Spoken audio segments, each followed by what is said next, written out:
Yo, yo, yo, shout out everybody in the motherfucking building. Once again, man, it's your boy Ice. Ice is in the building live for another live stream, man. So make sure y'all tell a friend to check the fuck in. You know what I'm saying? Once again, it is he. It is him. Ice. Iceup84, man. I am he. I am him, man. And we are live in the lounge, baby. You know what I'm saying? So, hey, quick rule. One quick thing. Before y'all enter the lounge, man, y'all already know. Take your shoes off before you enter the lounge, all right? That's the only way you can get into the lounge if you take your shoes off. Once you take your shoes off, man, make sure you hit that like button. Subscribe to the channel if you haven't done so already. Hit that notification bell so you won't miss nothing I drop. Also, leave a comment after the live in the comment section letting me know how y'all feel about the content and things in that nature. And last but not least, make sure that y'all share the video so we can get the lounge, man, out more into the algorithm. Again, I tell you guys every day, man, none of this is possible without you guys' help. I can do these videos all day until I'm blue in the face, but it means nothing if I don't have supporters like you guys checking in and also sharing the content and also subscribing and liking the video as well, man. So kudos to y'all. I do appreciate that and major loves to y'all. With that being said, y'all, you know what I'm saying, make sure y'all grab a seat and grab you some refreshments, because y'all already know what type of lounge this is and how we get down, and it will get crowded in here, all right? So with that being said, man, we got 5 in the building. We ain't gonna waste no more time. We gonna get straight to it, y'all. All right, I got my man on standby. He's waiting for me right now, and we gonna get this thing started. Shout out to everybody in the chat. Will, Charlie, yes sir. Do got a big divisional game going on, baby. This is a big divisional game right here, and we gonna try to salvage it. We gonna try to salvage this motherfucker. Yes, sir. Y'all give me another second. One more second. And we about to go in. About to go in, y'all. So again, I appreciate everybody's support, man. Everybody tuning in to your boy, man. I'm going to really try to win this game here, man. Every game I try to win, but I'm going to really try to win this game right here, y'all. You know, try to win this shit here. Hope everybody evening is going well. You know what I'm saying? The weather is warming up. It's getting hot. You know what I'm saying? Ain't even goddamn ain't even the summer yet, boy. It's hot already, boy. You know what I'm saying? It's getting hot, y'all. They projecting the Northeast to have a hot summer too. So all you Northerners, you know what I'm saying, in the Northeast, y'all know who I'm talking about. Yeah, it's going down, man. This summer is going to be treacherous. So be prepared. Who is Zesty Laja? That first name is kind of crazy. I don't remember playing nobody by the name of Zesty Laja. Elijah. No, sir. I do not remember that. But anyway, y'all, you know what I'm saying? With that being said, we're going to go ahead and get this party started. Everybody is in the building. You know what I'm saying? So with that being said, it ain't nothing to it but to do it.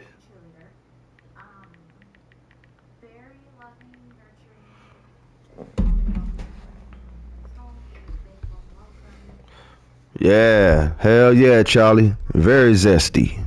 You know what I'm saying? I was using the Cowboys and you was using the Panthers. Oh, I don't remember that, Zesty. I don't remember your name being that way either. But I mean, either way, you know what I'm saying? Hey, it is what it is. We can definitely get our rematch in, man. I'm a part of a league, so right now I'm advancing. I'm playing the league game real quick, and after that league game, then we can definitely have at it, brother. Definitely have at it. All right. Let's see here, man.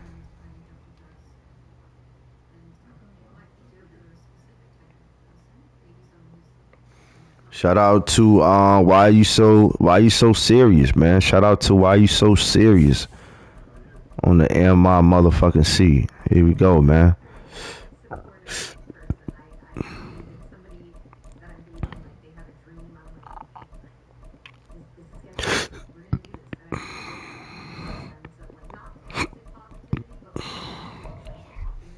Yes, sir. It's just like if they're ever anything, I'm like, wow, we're gonna find a way out of this one, even if we're like sitting in a jail cell somewhere. Um, I think that I don't know. And then 30. Um,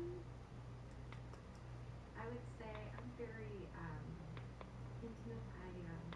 I like intimacy and I like romance and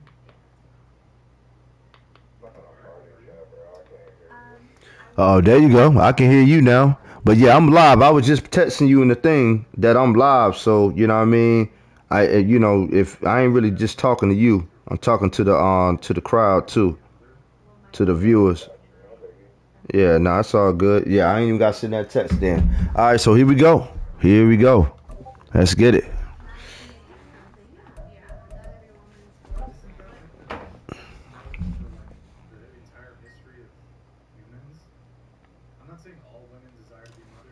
I'm gonna leave my camera off real quick, man. We gonna stream without the camera. It's just the perfect time of year for a trip to the Carolinas. Oh yes, you heard what he said. It's a perfect time of the year to take a trip to the Carolinas. Today on to week 15 in the NFL, and we've got a good matchup in store, as it'll be the Tampa Bay Buccaneers taking on the Carolina Panthers. Yes, sir. Shout out to my man Charlie in the building. Here's the former Illini kicker Chase McLaughlin to get us started. And off we go from uptown Charlotte. And we will not see a run back on the opening kickoff. This will be a touchback. Let's get it.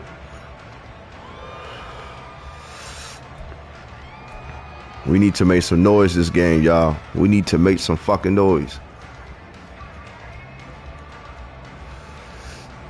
Here we go. Here we go.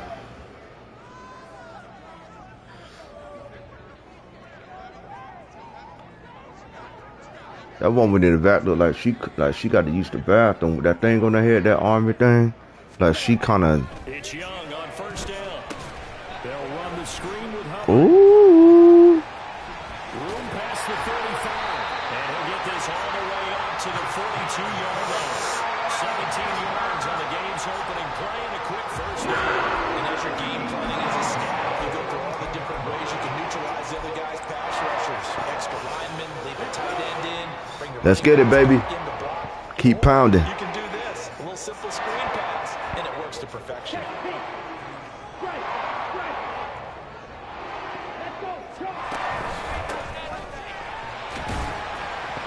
It's all right.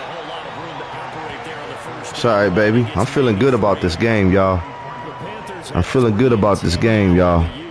Charles, they were losers last time. What do you think they need to do differently here? Well, I don't think it needs to be as drastic as burning up last week's game tape or not watching it, but the attitude has to be what's done is done. Let's move on. Put that one behind them, galvanize themselves, and go forward and get a win in this one. First carry for the Oklahoma State man, Chuba Hubbard. And he's going to bowl his way forward to the 48. Still about 3 yards shy of a first as the 4-yard pickup brings it to third down. Coming up here looking for 3 yards to pick up the first. Third and short yardage, Young. Ah, this man was wide the fuck open. Wide the fuck open. I was trying to read this comment. I need you to be him, fam. Shout out to Coach Rice. Coach Rice in the building, man. Coach Rice, man, make sure you subscribe to the channel if you haven't done so already, brother. I appreciate that support, man. We're gonna try to dethrone the Bucks this time around. We're gonna try to dethrone them. Here early. Look at this. They're gonna go for it on their own side of the field. They're indeed going for it as they look to throw. And will find the open man. That's complete. Let's go, baby. Braxton Berrios, his second touchdown on the season. And the Panthers' decision to go for it pays off with 6 points. That certainly went against the traditional ways of playing football, but who cares? Look at the result. Big touchdown. Oh, this Kamuha 23. Yeah, man, I just lost to you, bro. You play with the Dragons. Which is what we just saw for the captain. I just lost to you, man. That's crazy. And so we got a tiebreaker right now between you and I. So, yeah, this shit is going to get interesting. It's going to get interesting.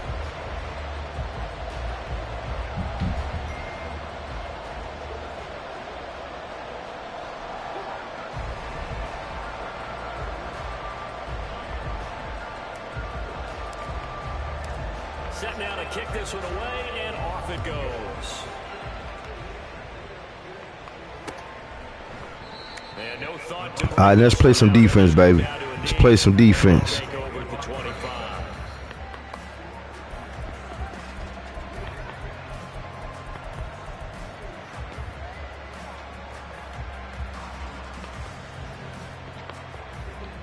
No doubt, Abdul. Good job, homie. Now Mayfield and the Bucs come up on 1st and 10 at their 25-yard line. And now we get a timeout called on the defensive side of the ball by the Panthers. Yes, sir. 2 remaining as we step aside here in this first quarter.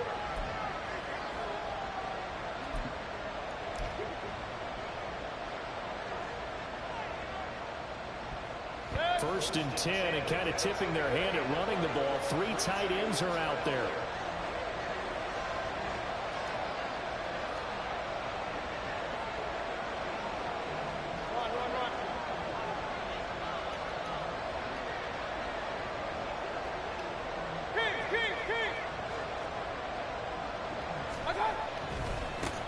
The drive starts with Ooh. and they're able to get this one across the 35. Solid way to start the drive. 13 yards, picking up the first. Correct me if I'm wrong, but I think they had 3 tight ends in on that set. And these guys are punching really well. I use boxing analogies a lot. A lot of coaches have told me that when you line up to run the football, it's 10 fist fights along the line of scrimmage, right? You've got to win your share. These 3 tight ends, they almost always win their fist fights. So here's a 1st and 10 at the 38.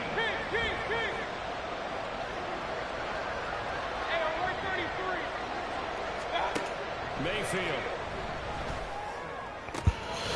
It's caught by Mike Evans. And they've got it well across midfield down to the 40 before it's all said and done. A well-executed 22-yard gain. And even though this is a top 5 rushing offense, and we see this especially early in the game, they're going to do their best to keep you honest. They don't want you getting the habit of stacking the box, so that's a good throw there, and they're able to come up with the first down. So from Panther territory now, it's 1st and 10 right at the 40.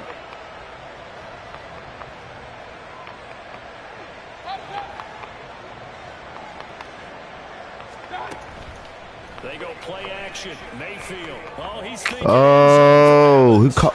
Oh my God. Buccaneer touchdown. Mike Evans, 40 yards. And the Buccaneers are able to strike back quickly with an opening touchdown of their own. Well, they said that they wanted to get him involved early, and what a way to cap their opening drive, Charles. We know he's one of the fastest receivers in the NFL, and he showcased it on that play. And when you have a guy like that, you want to make sure the defense sees him early, right? You want to see how they're going to adjust, how they're going to try and guard him, because they can't replicate his speed in practice unless they've got one of the few guys who are as fast as he is. And all it took was one drive. He burned them, and I don't think it's the last time they call his number in this one. And the drive will begin at the 25 as Scott is going to stay in the end zone.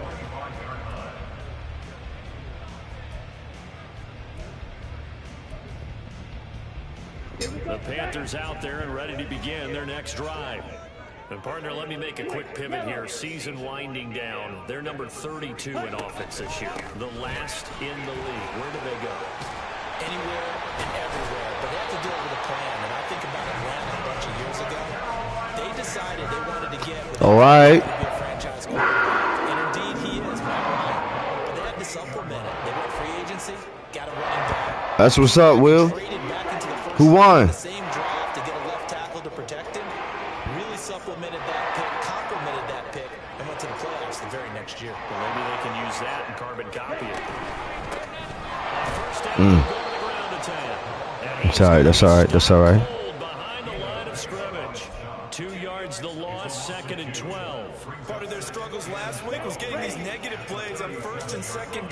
something they have to be wary of as this game continues. Here's Young. They'll set up the screen here for Hubbard.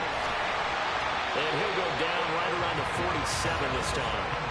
They get 11 back on that one. At least I got you.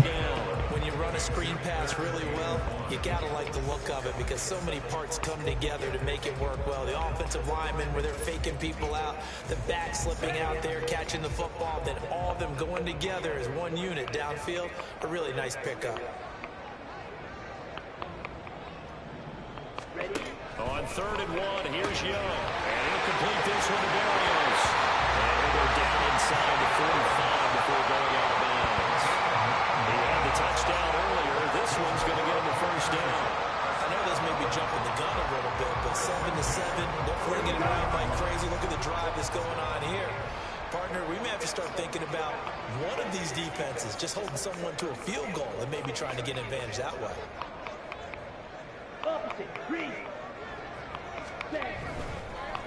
And they'll run on 1st down with Hubbard. Give him 5 on the carry there, and it'll be 2nd down.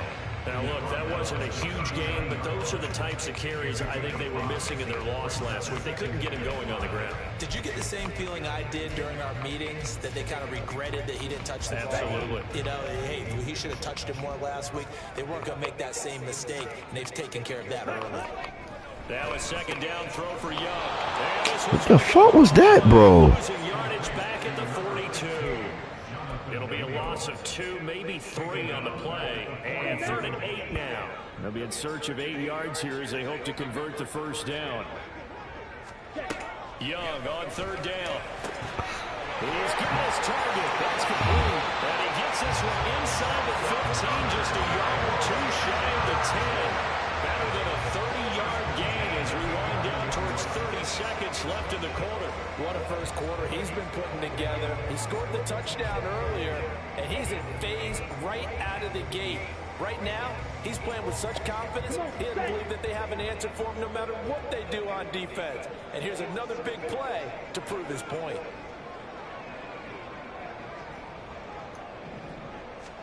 Now a 1st down throw for Young. And he slides and covers up at the end as he's going to be able to pick up decent yardage. These 2 teams all tied after 1.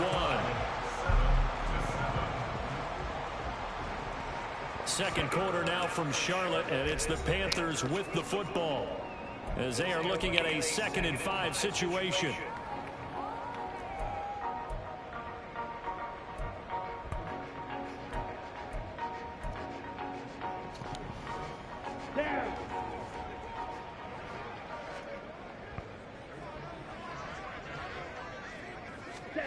Looking to throw, Young. All in all, no gain on the play, and it'll bring up 3rd. Well, I could spin this negatively as he just got back to the line of scrimmage. But when you really analyze it, he took away a big play for the defense, made it an uneventful run because he avoided a sack and didn't lose yardage. And he's got it. Touchdown, Panthers. Deontay Johnson from 6 yards away. And the Panthers have taken the lead. On those slants, everything happens so quickly. What makes it work? The timing between the passer and the receiver. In this case, a slant route. Ordinarily, it's probably about 3 steps before you go on the slant. In this amount of time, I think it's a 2-step deal. Boom, put his foot in the ground and got inside for the pass. Got inside for the pass, got inside for the catch and the score. Pinheiro's extra point up and good. And that makes the score 14-7.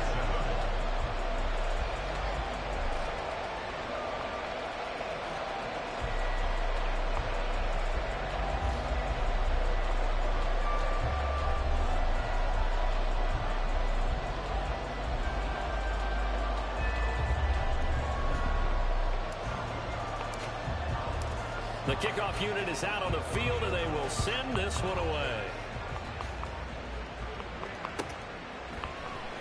He will return this from deep in the end zone. And only able to get this to the 19, so probably should have opted for the touchback.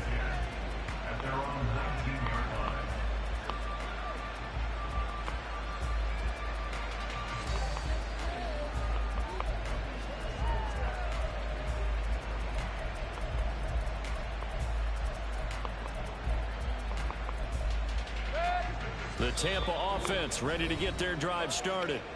And if you just look at this game, Charles, on paper, they've got the edge, no doubt. They're hanging around the top of the NFC. On the other side, you got a squad that's towards the bottom of the NFC. But when we mentioned that to the coaches, they were having no part of it. Yeah, and I like how you said when we mentioned it. In fact, I mentioned it, and I upset them a little bit, didn't I? Because they wanted no part of that one, and I was reminded, like a 5-year-old, this is the NFL. Any given Sunday, anything can happen. They are guarding against the upset.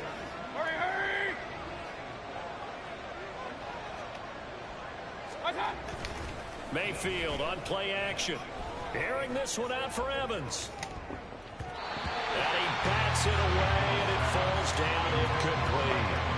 These two teams, they met in Tampa earlier in the year with the Bucs prevailing in that one. So a win here in Charlotte would give them the season sweep.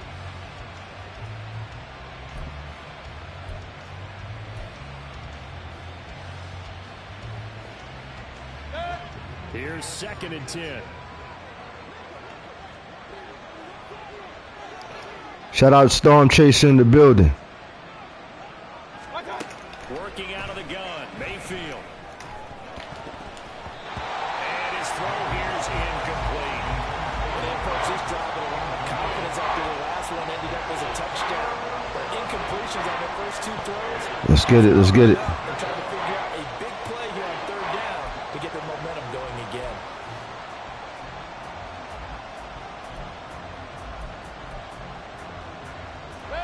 So back-to-back incompletions, and that has him staring at a 3rd and 10. And now we're going to get a timeout. P-Town in the building. Nah, you ain't missed nothing, homie.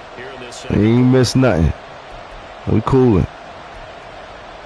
An incomplete pass on 2nd down. That muddles things a little bit here. This is 3rd and 10. To throw, Mayfield. Work in the middle. Get the fuck out of here. And he is going to have the Buccaneers 1st down as they're able to get the 3rd down conversion. They'll throw again. Here's Mayfield. Damn, supposed to have been quick. Well, he leads the NFL in interceptions and nearly added to that total. Got his hand on it, couldn't quite. Supposed to have that ball, brother, man. Let's get it. Comes into play, doesn't it? Yeah, I like that one a lot because teams want to avoid that type of a player, but sometimes you just can't. He just knows where the ball is.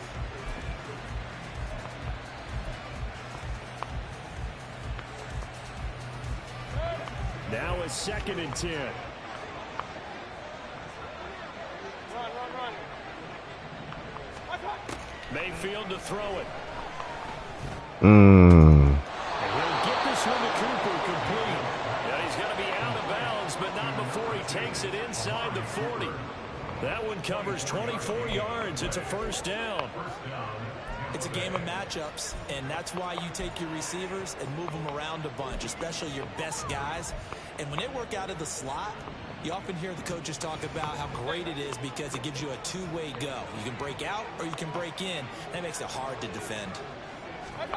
On 1st and 10, Mayfield. And that one drops down, incomplete.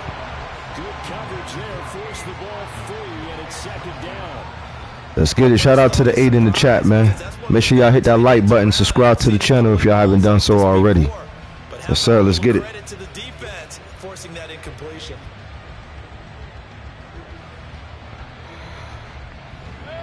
Second and 10. Point it right.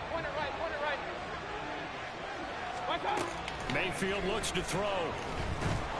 Pressure comes in. He's brought down. It's a Panther save. A long way to go here on 3rd down for the 8th play of the drive. Now Mayfield.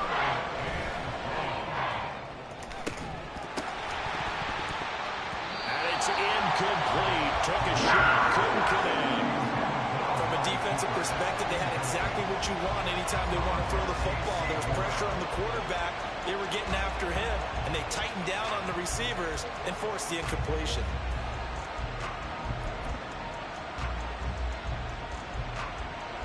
And the punter cheers on the sideline. Here's the field goal unit now to try an exceptionally long one.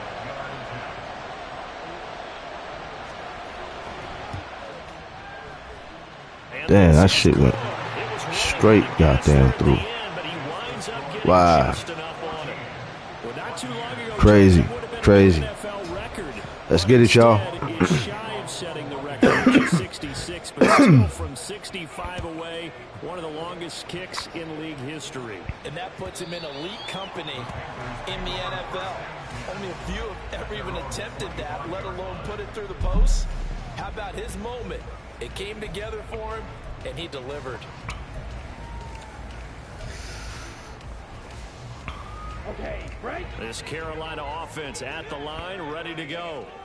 And right now they're saying, hey, let's keep this going. 2 drives, 2 touchdowns. Yeah, can't ask for a better start than that, can you? I mean, this is the way you practice it. This is the way you rehearse it. But right now, the play calling, they're locked in really well. And Young's throw there incomplete. Good defensive call right there because they had someone shadowing him along his entire route. And he was right there ready to provide a hit that prevented him from making another catch to his big start.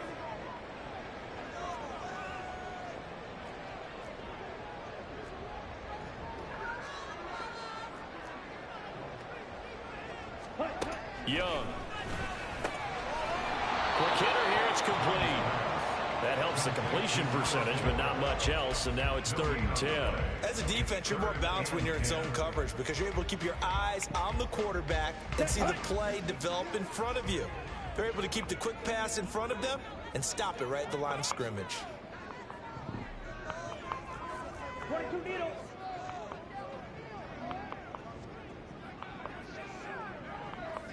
Blue check. On 3rd down, here's a run by Hubbard. And he's not going to get anywhere close to the marker as they'll stop him well short of the yellow line. Just a gain of 2 there, and it's going to bring up a 4th down. We often talk of situational football. Let's just call it team football. The defense did their job, got off the field, brought up a punting situation, so they're turning the ball back over to their offense. You think those guys will get along very well right now? Of course they will. Defense helped the offense. Now it's their turn to take it downfield. So here we go. The offense is going to stay out there. They're going for it on 4th and 8. Now the Bucs going to use the first of their timeouts. They'll have 2 remaining as we step aside here in this 2nd quarter.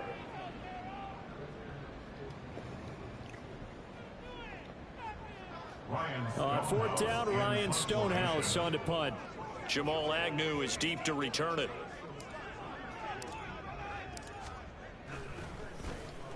He steps into this one, and this is a rocket. Damn. And that hits at the 6 and carries into the end zone for a touchback.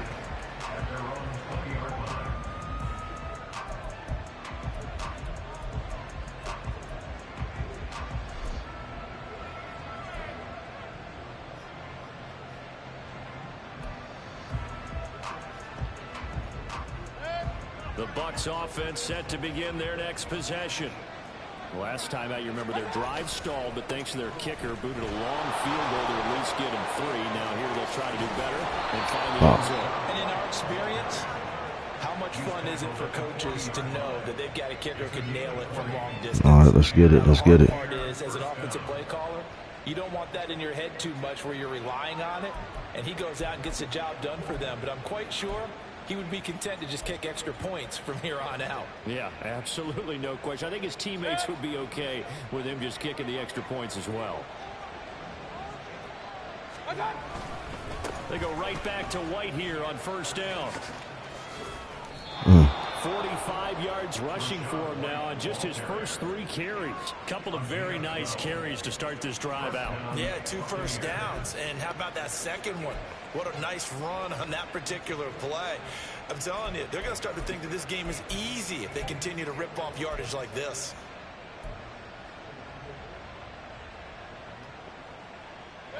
Back-to-back good plays have them on the move on 1st down. Point it right, point it right, point it right. They stay on the ground with White. And after the good game last Good fucking tackle, baby. Good tackle. As he's going to be stopped behind the line of scrimmage. A officially, it's a 1-yard loss. That's going to bring up 2nd and 11. I like the strategy.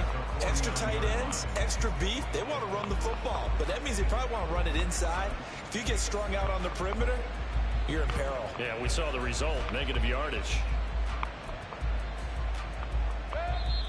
And we've hit the 2-minute mark in this first half of action. Shout out to the 7 in the chat, man. Make sure y'all hit that like button. In 2 minutes' time, we'll check in with Jonathan Coachman from Orlando. He'll have highlights and analysis of this first half of play.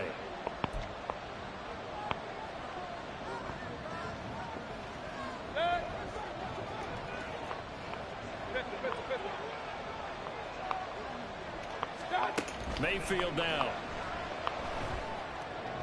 It's out of bounds. Oh, it's a first? Wow. He's going to be out of bounds, but not before he takes it inside the 40. That's good for a Buccaneer first to pick up of 12 yards.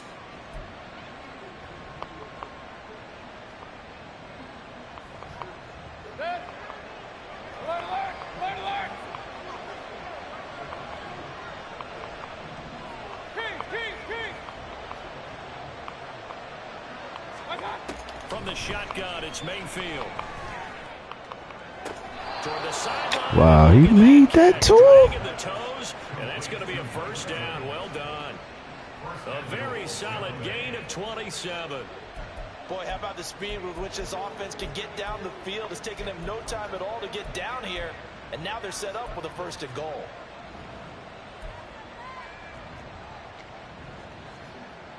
So it's 1st and goal and a great opportunity to get that lead back before the break. Here's Mayfield. He'll get that out to the flat to White. And he's able to work it here to the 8-yard line. Only a yard on the completion. It's 2nd and goal. Well, offensively, that's the mismatch that you want. You want to force a linebacker to try and cover your back out of the backfield, out in some open space. But linebackers nowadays, they run like backs, and they take a lot of pride in covering. What a nice play he made there in the open field. Here's 2nd and goal, operating from the 8-yard line. On the draw, it's White. I knew he was going to do that. And he maneuvers his Knew he was coming with that. 3-yard line. It'll be a gain of 5, and it's going to set up a 3rd and goal. This is kind of one of those in-between plays here, Charles, on 3rd and goal from the 2 or the 3 in that area. What do you dial up? Something quick hitting. You don't have the time for something that develops slowly. It's got to be right at them if you're going to run the football. And if you're going to throw it, something quick, get it out of your hands in a hurry. They've been denied touchdowns in the red zone twice already. Here comes 3rd and goal. Throwing, Mayfield. This will be caught at about the 5. And this will wind up with losing yardage back to the 4-yard line. And they call it a loss of a yard there. And that will bring up an interesting decision here on 4th and goal.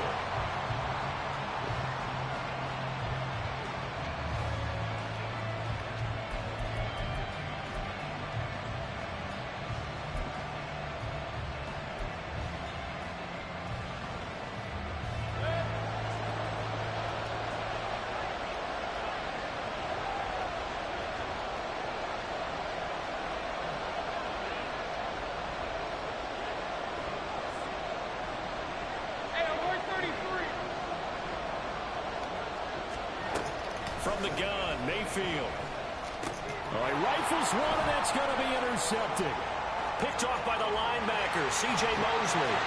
And the Get it, baby. Panthers gonna get this back to their own 34-yard line. Well, Charles certainly circled that play. We might have to revisit it later. They had 3 in their back pocket. They go for it on 4th and goal and throw the pick. Well, you know, we're still in the first half. A bold call nonetheless. And I guess the book might have said take the 3, but it looks like they burned the book and just said give me the analytics. And the analytics said go for it. Didn't work out. They'll indeed try to run it out as they start on the ground. And he'll just burrow his way back to the line of scrimmage, and that's about it. Calling no gain on the play, and it'll be 2nd down. At the 34-yard line. Time for a break. Yes, sir, baby. 2 more halves. Oh yeah. Oh yeah. Will. Hell yeah. Good defense. Great defense. Hell yeah.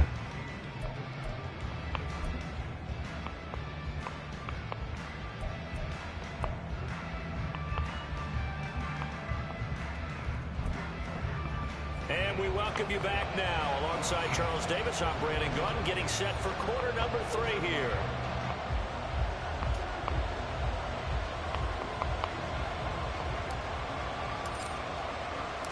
So a 4-point game here as we get set to resume action in this third quarter of play. And a fair catch signaled for and taken, so they'll begin this third quarter from their 25-yard line.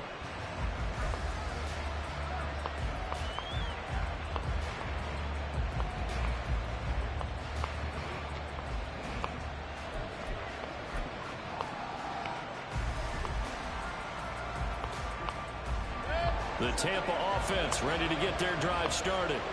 This offense, Charles, had a strong first half throwing the football, at least in terms of yardage, but that hasn't translated so far on the scoreboard as they begin the third quarter here, trailing and looking for a little momentum.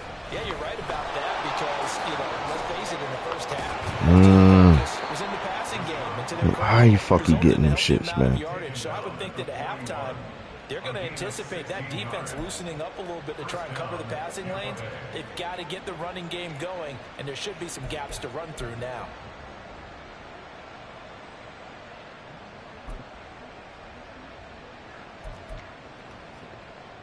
One play has him up past the 40 already, and another 1st and 10.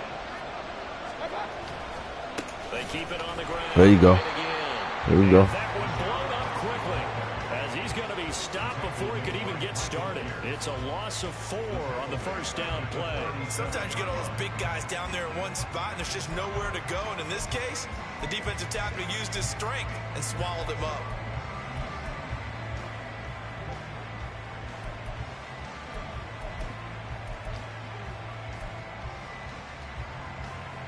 So a step in the wrong direction. Now they'll look to make amends on 2nd and 14. Big time drive. Let's go, boys. Let's In go. motion right is Evans.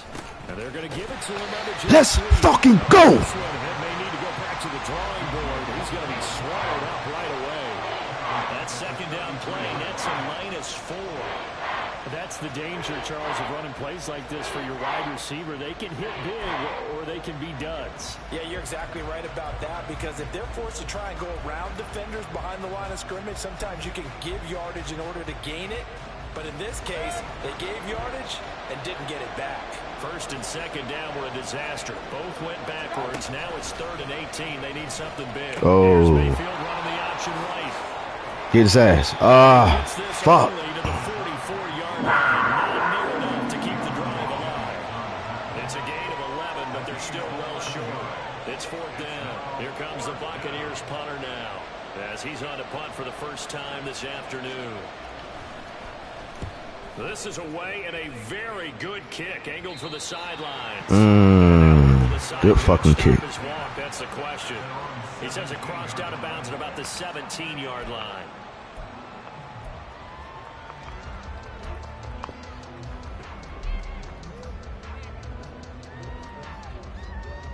The Panthers out there and ready to begin their next drive. Ready? Young looks to throw on 1st down. Firing quickly here, and that's complete. And he'll be about a full yard shy of the 20 at the 19-yard line. Just a gain of a couple there. And that's going to bring up 2nd down.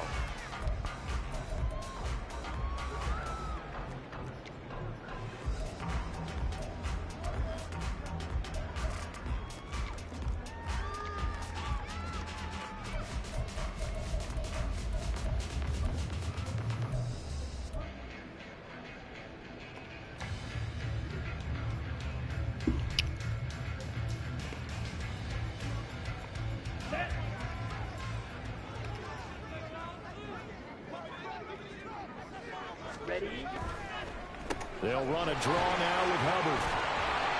And this one will go to the 28-yard line. 9 yards to pick up there, and it's a 1st down. He's had a ton of success here so far, but you get the feeling that he might be on the verge of popping one. Yeah, even on that one, there was a little bit of a hole, but it closed there quickly at the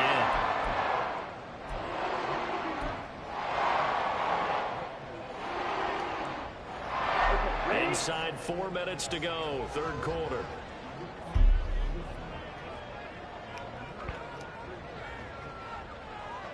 Steal. Check steal. Check. first down. They'll stay on the ground with Hubbard. He'll be hit down at the 33, 5 yards on the play.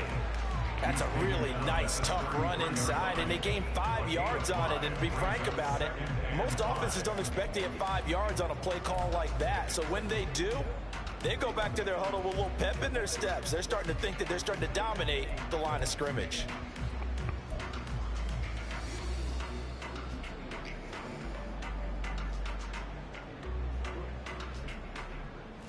Here we go. From the 33, here's second down and 5.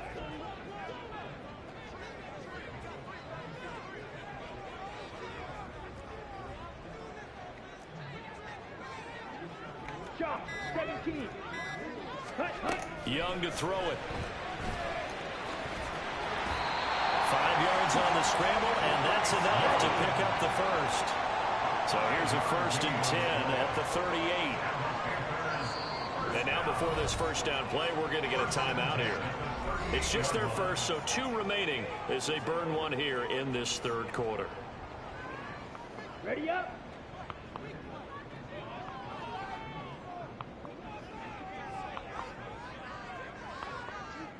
Check white. Hey, go steal. Set, cut. One back in the backfield, he'll get the carry. And he'll muscle his way up to the 43 for a pickup of right around 5. Oh, that was the thing, the beauty right there. Look at how quick those blockers fired off the line once the ball was snapped. That was an O-line on a mission, all in sync, and the defense is lucky that play only picked up 5 yards. 2nd and 5.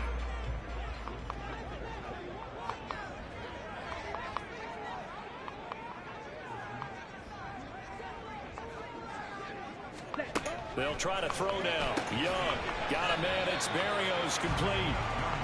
Only able to gain a couple there. And now we've got a 3rd down and 3.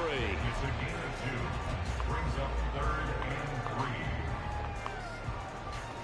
Come on, set.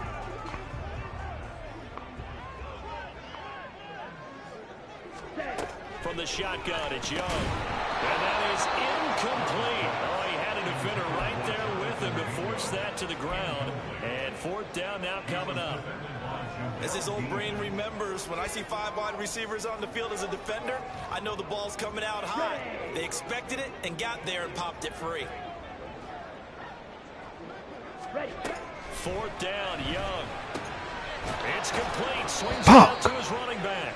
And unable to break away. They stop him a few yards shy. Boy, a curious decision to go for it. Doesn't pan out. And the Bucs are going to take over with excellent field position to boot.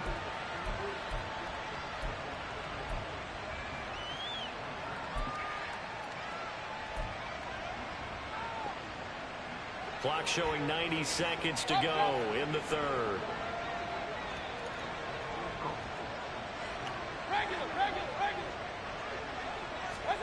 A 1st down throw for Mayfield. This is caught by Evans. And he goes down, but not before getting this inside the 25. 23 yards on the play. Well, we know he's got the speed there. He needed the speed and the hands. A great catch. And because of that speed, you have to respect it as a defender. So you have to either play off or make sure you're somehow in contact with him, and he's able to do exactly what you said. Use the speed to his advantage and go up and get the football. That's a big-time play right there. Now a throw to the end zone on 1st down, but it winds up incomplete. You get the sense that they're saying we're not playing up to what we're capable of, and we're deep enough into the game that the early jitters are long gone, that they should now have some sense of continuity and be able to make some of these plays that they have not been doing so far. So after the incompletion on 1st, now 2nd and 10. Point it right. Real. Hey, alert. Mayfield. Throw left side complete. That's White. And on this one, he'll get to the 15, right at the 15-yard line. That'll leave him with a 3rd and 2 coming up. They got 8 yards there. And we see another pitch and catch there to the running back. This position just continues to evolve. They become just as critical to the passing attack is a lot of receivers, tight ends, because their ability to make people miss in the open field can really generate big plays for an offense. They'll try to pick this up on the ground with White. And he will be very close to a first down. But I see the close fist of the referee. And that means fourth down. Now a timeout called for by the defense. And that's going to leave them with just one timeout remaining still in the third quarter. We'll see if that comes back to haunt them. We'll be back.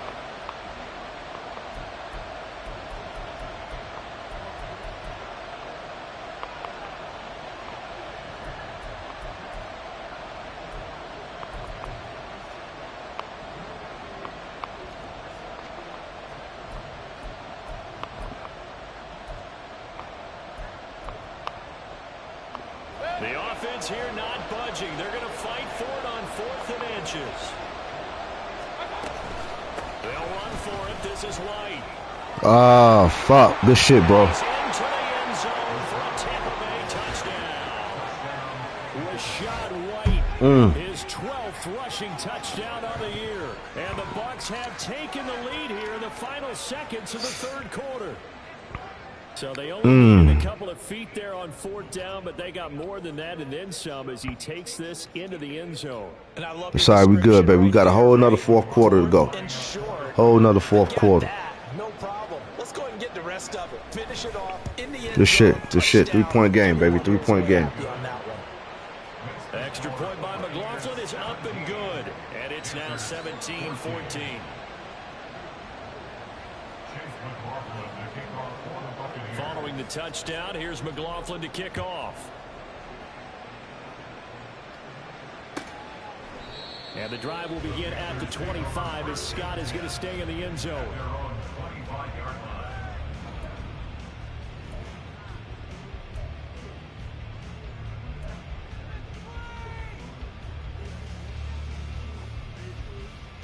This Carolina offense at the line, ready to go. Fight 60. Check Fury.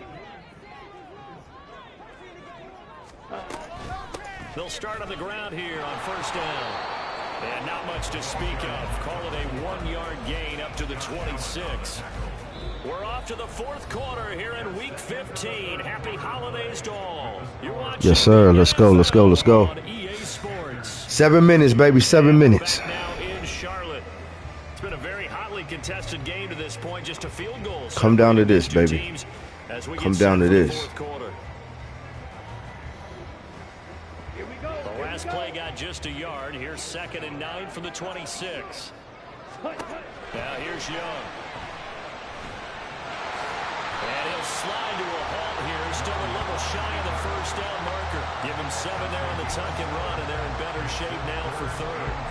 I like how he hung in there and went through his progressions, but eventually his internal clock went off and told him it was time to make a run for it. And he ends up sliding down with a solid gain. Let's go. The Panthers on 3rd down. They've hit it 50%, 3 of 6 to this point. Here it's 3rd and 2. Now Young. Hard throw, incomplete. How about the coverage we just saw break out on 3rd down? Dime defense, blanketed the field with extra defensive backs and speed, unable to find an open hole to complete that pass. One score down. Here we go. They're going to go for it here on 4th down.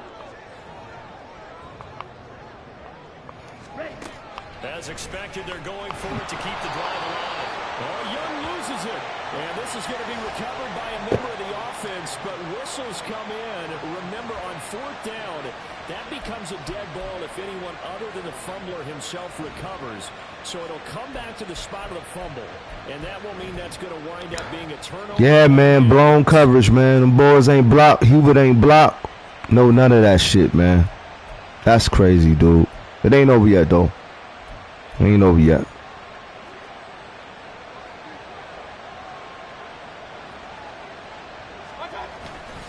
First down, here's White. He'll be taken down at the 20 after a gain of just 1.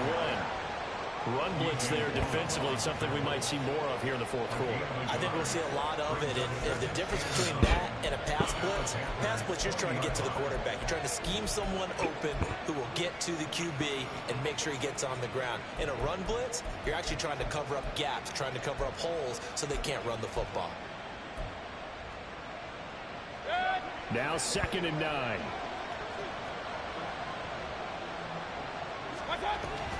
Going with White here, toss left.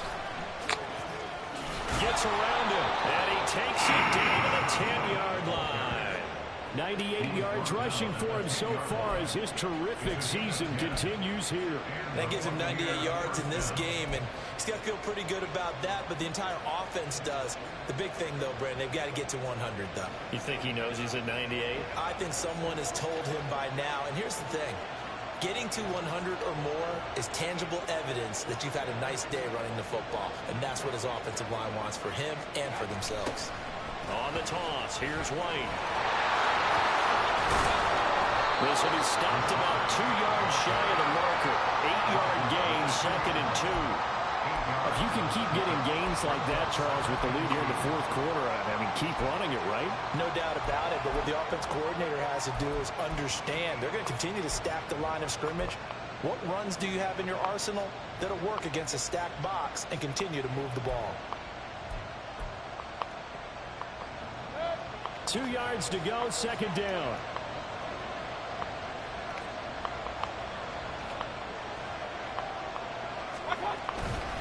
Opting to run again here with White. And he'll take it into the end zone. Touchdown, Tampa Bay. Rashad White with his 2nd touchdown of the afternoon. And the Buccaneers get an important score there to extend their lead here in this fourth quarter. Damn, man. Damn. McLaughlin is up and good. And his guys will take it 10. I'm going to have to chalk this season up, man. Yeah, man. Them boys is acting like how they are in real life, man. You know? This shit is crazy, man. Crazy. Crazy. Scott on the return out of the end zone. And that decision to bring it out ends up not being a good one. Costs him about 5 yards as he's tackled at the 20. Shit is crazy, dude. Crazy, crazy. Like, we were right there, man. Right fucking there. Right there, y'all. The Panthers out there and ready to begin their next drive. And the script really is flipped for them. The momentum on the other sideline, and now they have to try and battle back from a 2-score deficit. On 1st down, they'll start out with Hubbard. This will be a short gain of 3 before he's brought down at the 22. Defenses always talk about earning the right to rush the passer on 3rd down. And you know what offenses want? Win 1st down so they can set things up for themselves better. And that wasn't helpful there. Not a big impact on 1st down. And they'll come up 2nd and 7. Ready? Young will set to throw. Got his man. It's Williams. 2 yards on the pickup there, and it brings up 3rd and 5 now. One thing I think that's safe to say defensively, the tackling's been really good. And because of that, it's been very, very hard for them to move the ball because you're not getting the benefits of run after catch. They're tackling them almost on the spot. That means you have to run extra plays, harder to move it. Work in the middle of the field, and he's got a man complete. And he is going to have a Panthers 1st down as they're able to get the 3rd down conversion. So signs of life in what's been a dormant offense in this 2nd half. Here's 1st and 10. Young. And down he goes. A Buccaneer sack. Josh Allen in there to get him sack number 14 for him on the year. Well, someone's closing in on the league lead in sacks. He came into the game in the top 5. Damn, man, that man was open. Mingo was wide the fuck open, dude. What the fuck, man? Will be charging again here. It's 2nd and 15. Now Young. Wow, you can't catch that, brother. Well, partner, guaranteed they approach this play with the idea of making up ground to make 3rd down manageable. Unfortunately, with that incompletion, right back where they started on the last snap. Now they need a big 3rd down play in order to pick up the yardage needed. Ready? Backfield empty here. It's 3rd and long. Throwing, Young. Oh. And that is incomplete. Nice call by the defense there on 3rd down. Just flood the field with extra defensive backs in their dime package. Nowhere to go with the football. Forces the incompletion.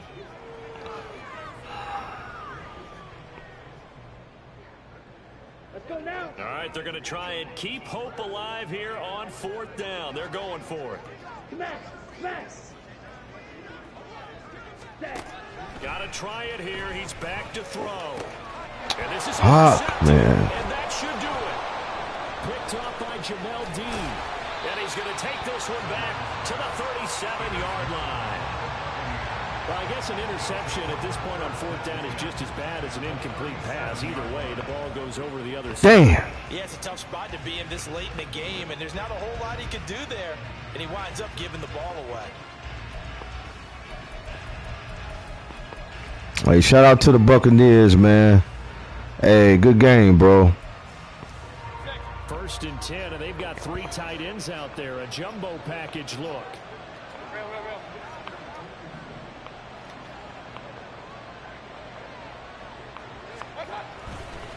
White, he'll try the left side. Damn. And I think this defense knew what was coming as he is smothered behind the line. He'll lose a yard there, and it's 2nd and 11. Got to figure now, after getting that turnover, they're just going to be happy to keep the ball on the ground, right? This is where covering the football, taking care of the ball, all the ball security terms that have ever been used, they come into play for the guys on offense right now. Just take care of it, and they've got a good chance of ending up winning this game.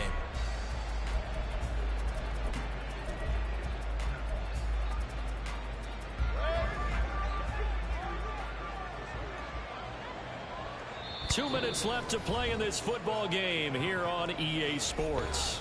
So it's Yeah, I got to figure something out, man, on this offensive side, man. I got to figure it out, man. I'll figure it out, though. I'll figure it out, man. I'll figure it out.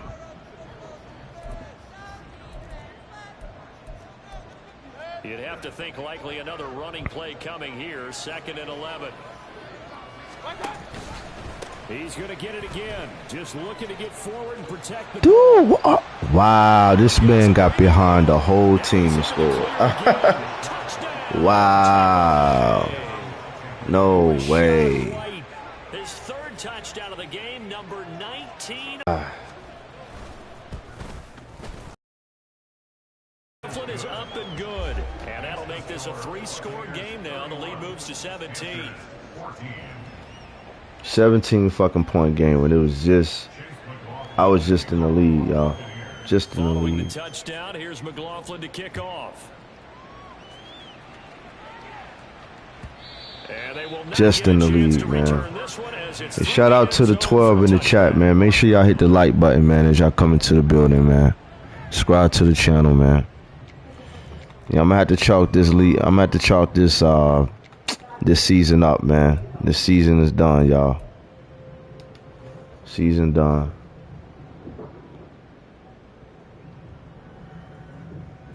This Carolina offense at the line, That's what it ready to sounds go. like. We're facing a big 4th quarter deficit here. Things not looking good. You know, this That right there also let you know that that shit is something. That something got to be in that shit too. Cause for it to be sounding, they will put something in this shit as well. Yo, Charlie, I appreciate that, bro. I appreciate that, man. Yeah. I did better than what I've been doing, man. You know what I'm saying? But I gotta definitely figure this this playbook shit out, man. I gotta figure something out, man. Like a style that I'm comfortable with, not with somebody telling me that I'm comfortable. You know me trying to make me comfortable with, but something that I'm comfortable with. You know what I'm saying? How I do. You know what I mean? Yeah, I gotta find something that I'm comfortable with doing, man. You know what I'm saying? Like, I just gotta shit. Even if I have to customize my own goddamn playbook, so fucking be it. I had to customize it. I see motherfuckers be customizing. Oh, there you go. Oh wow! Then he drops it. That was a touchdown. If the offense wants to score some points in this one, they're gonna have to earn it. These guys are not giving up anything. Let's go. And they're indeed going to go. Yeah, man. I just gotta. Yeah. Yeah, that's all, bro. That's all.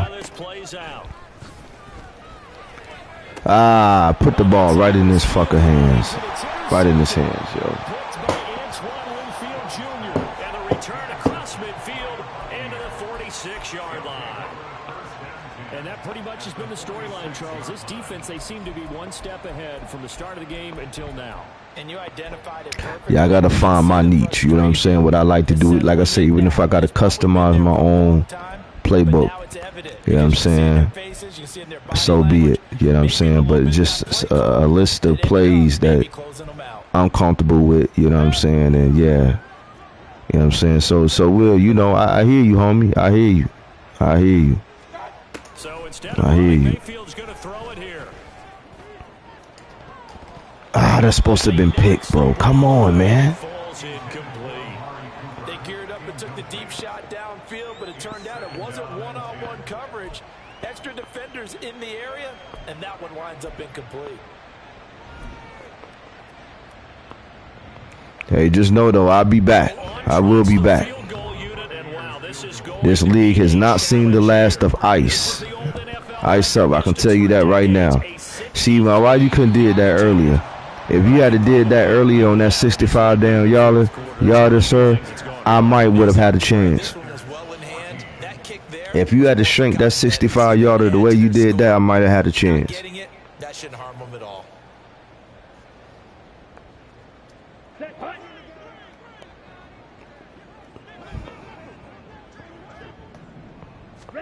They go back to the air here after the INT. He was open. I was trying to hit you, bro, in stride. It's incomplete. That season, now you know how people play in this league. Oh yeah, oh yeah. Oh, I already know. No surprise, they're still Yes, sir. They have pride too. Now I know how the people play. That's right. That's right. There you go. There you go. Now I know how the people play. I know how everybody get down. So yeah, definitely, man. Next season should be a little bit more competitive on my end. Aye.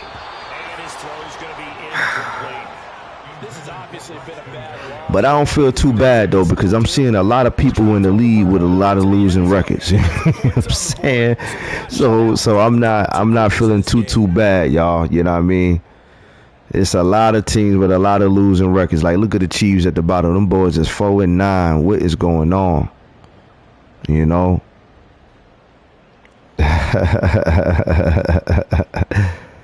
Yeah, man.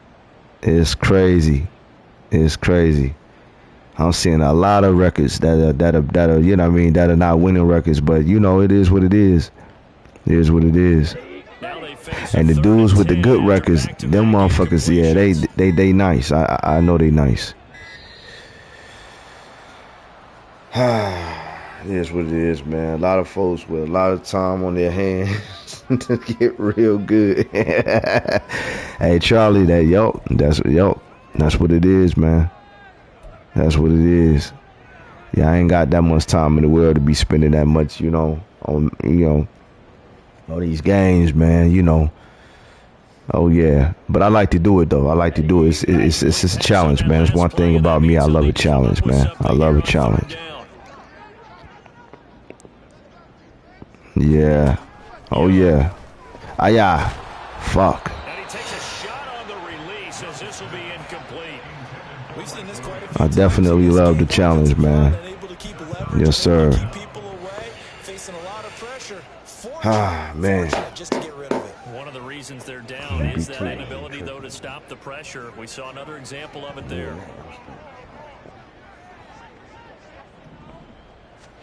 It's desperation time. Young on fourth down. This is dropped. Oh, it's incomplete. He had a big gainer in his sights, but he could not reel it in. They had to go for it with such little time remaining, and the Buccaneers defense holds and they get the football back. Everything. And that's not our fault. It's not our fault at all. You know what I'm saying? So you can say what the fuck you want to say. It's not our fault. And what is going on here? Are they serious? First down. I wouldn't even be surprised if one of them gave them my channel. And they probably watching right now. You know, And this punt goes out of the bounds, ops and is it'll be always marked out. inside the 40. The ops are always watching. You know what I'm saying? Your enemies is always watching, man, from the clouds. You know, not everybody's gonna support you in your journey, man. You know, and I realize that this league, Coach Rich says this league will have a lot of YouTube Madden copyright. There a lot of people do the same plays. A lot of people do the same plays, man. Yeah. Oh yeah. The Panthers out there and ready to begin their next Oh yeah. drive. Well, I think that the folks Yeah, here it's game hope that over maybe anyway, this man. home atmosphere It's will crazy, carry their man. guys to a surprise victory. Crazy But it game, does y'all. not appear Crazy that that's game. gonna be the Crazy case. game. There's too much to handle on the other side in this one. Mm-hmm. Young on first down. Ah, you bitch. That was a good pass. He just stepped in front of it, man. He just, you know what I mean? Now, if that was any other quarterback, he would have put it only to where the receiver could get it. And I know this the holiday season. Yeah. So here we are in December. Yeah, man. Right? It is the season of giving. Maybe for his own sake. Yeah, don't worry, Will. I'm going to definitely create me a customized playbook for that ass. You know what I'm saying? I promise you. Shout out to G No. What's good? What's good, gang? What's going on, brother? Make sure you subscribe to the channel, man, if you haven't done so already, man. I appreciate that support. But yeah, just wait, Will. I'm going to get me a playbook for that ass. No homo, no diddy.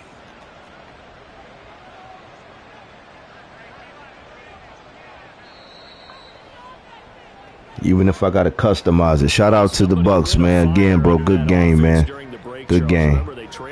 Hey, representing the playoffs well, bro. Representing the playoffs well.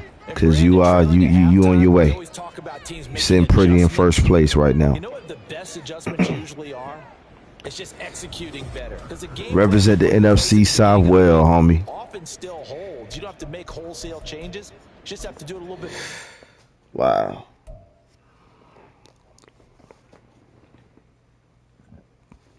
I done fucking lost, y'all. I done fucking lost, man.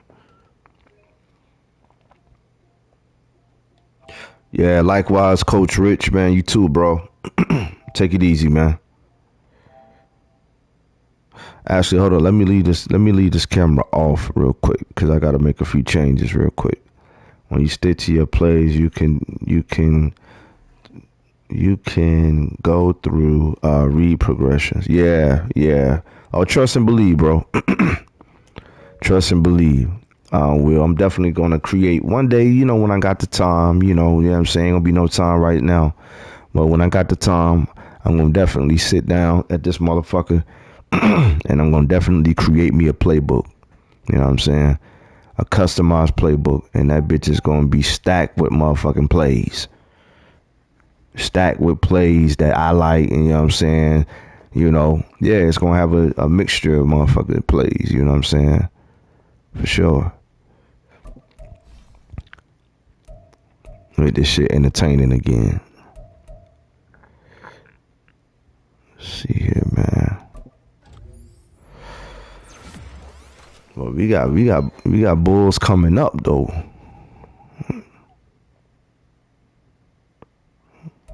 These boys is these guys are slowly but surely coming up. I could be playing some of these guys because, yeah, man.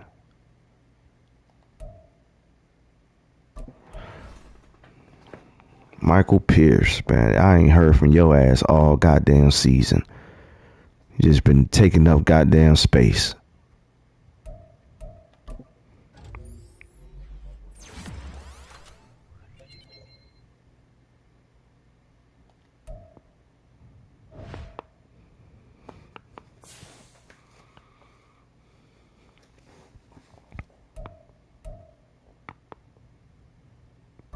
Damn, man, 3-11. Yeah, man, it's a wrap. It's a wrap. This really hurts. We all had our minds set on avenging that first loss, but they just seem to have our number, coach. Damn right. This doesn't all fall on you guys. As coaches, we have to do a better job and figure out where things are going wrong, because losing to a rival once is not good. All swept up. Getting swept by the Buccaneers has demoralized the team's morale. -10 for all players. God damn. The struggle is real, y'all. The struggle is real. It is real, y'all. The struggle is real. Yeah, so I'm definitely gonna be sitting at the bottom of the league. You know what I'm saying? But we gonna come back next year though. It's good to see that my division, you know what I'm saying, ain't all that well, because it's only 8 wins. You know what I'm saying? Like, but shit, them 8 wins is shit. It's well deserved. You well deserved them shit. So yeah, it is what it is, y'all. It is what it is. We about to quit this. We're gonna go ahead and advance, and then we're gonna probably get another game or 2 in. Get a few games in on this Madden, man. See what's popping. Yes, sir. Let me see. All right, so yeah. So how many more weeks I got? Let me see. Schedule. Oh my God, that's horrible, bro. Horrible. So we got 3 games left, y'all. 49ers, Giants, and the Dolphins.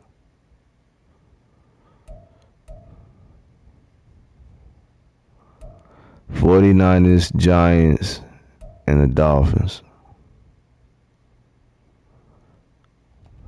Yeah, that's it, man. And then the playoffs. Yeah, everybody already clinching playoffs. God damn. We ain't nowhere in that bitch. Nowhere in there. Look at that. The dude that played with the Buccaneers secured a fourth seed, playing against Seattle. That's crazy. Now this when the league start getting fun right here. You know what I'm saying? When you get to the damn playoffs and shit, like, wow. This shit is crazy.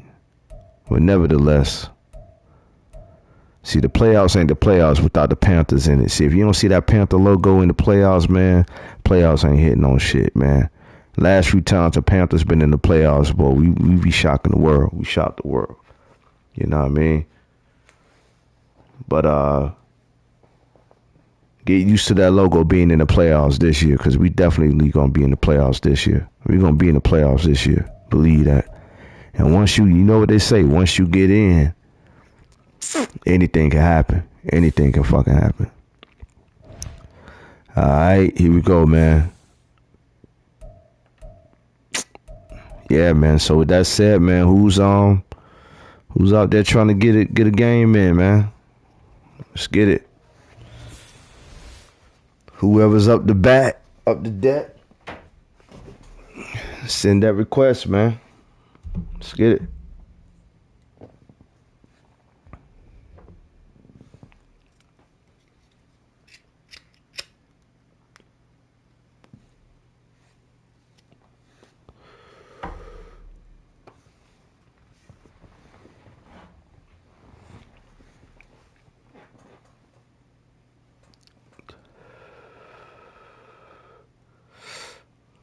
Let's get it. Let's get it.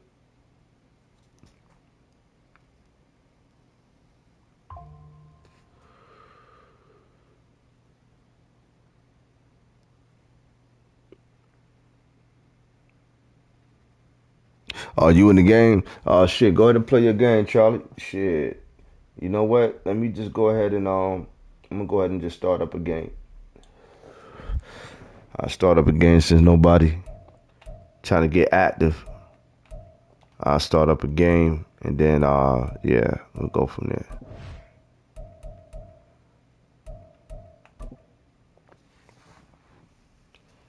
Let's go.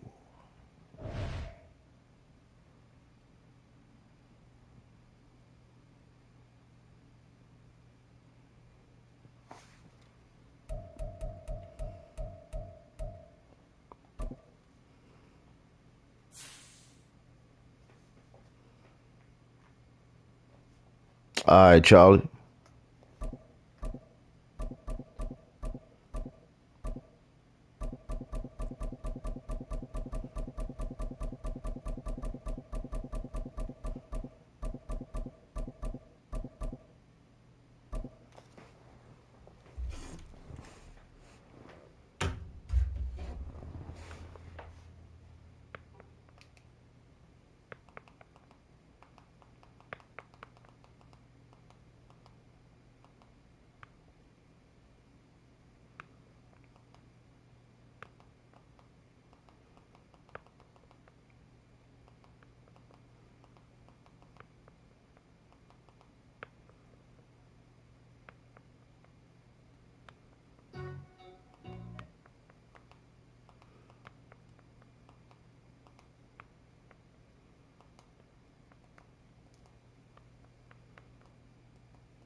Their defense ain't all that good though.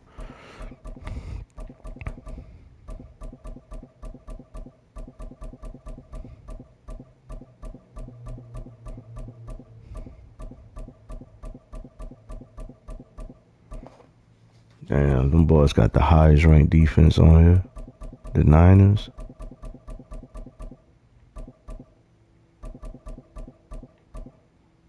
Wow.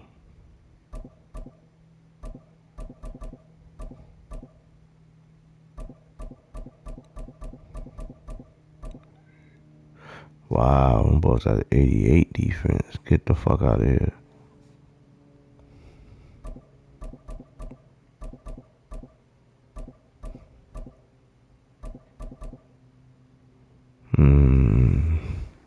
Nah.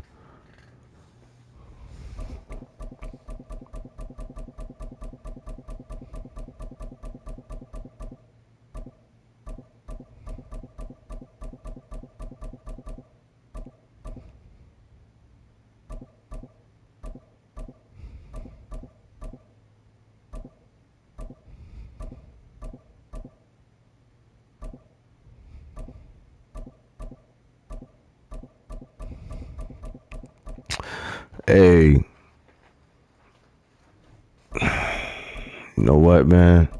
Shit, I might just fuck around and hop on that 2K, man.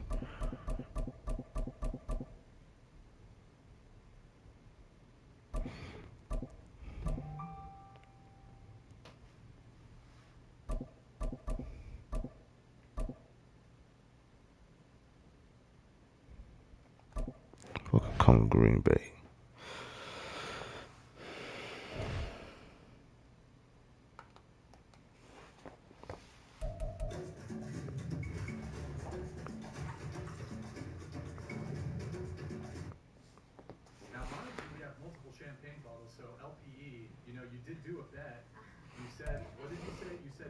Oh, you got 2 minutes left, Charlie. God damn, oh wow, somebody playing with Carolina.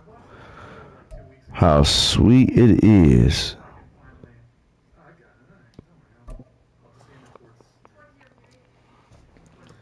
Somebody is playing with my beloved Panthers.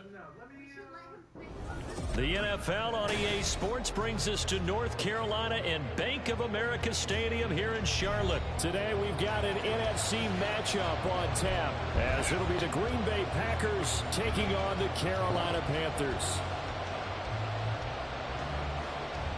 Shout out to Iceup84, man. Iceup84. Official T24. You know what I'm saying? We in the building, man. Live on YouTube, man. Make sure you subscribe to the channel, man. Iceup84 Gaming Lounge. Iceup84 Gaming Lounge. We live on YouTube, man. Subscribe to the channel. Make sure you bring your A game. You playing with my team, by the way, too. We go from uptown Charlotte. Now Raheem Blackshear going to take this one out. And the decision to come out of the end zone is going to cost him 5 See how you yards play as with he's taken Carolina. down right at the 20. At their own 20-yard line.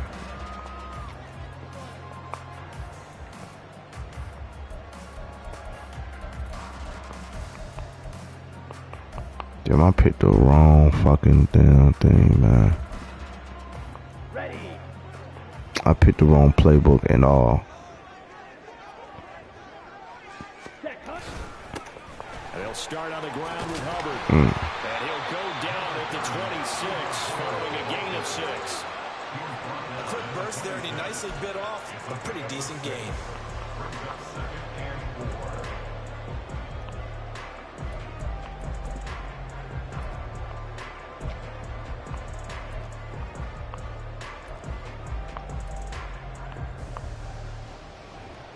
From the 26, they'll line up on 2nd and 4.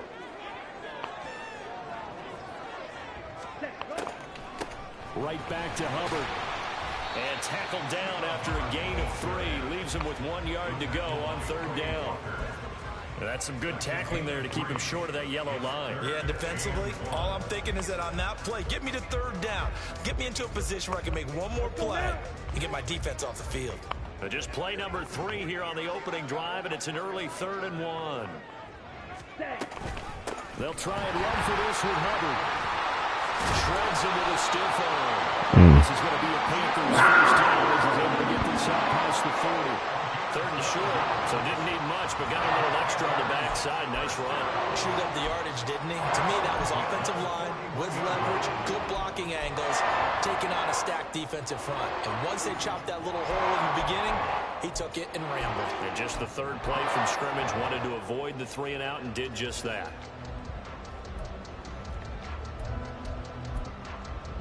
Come on, set.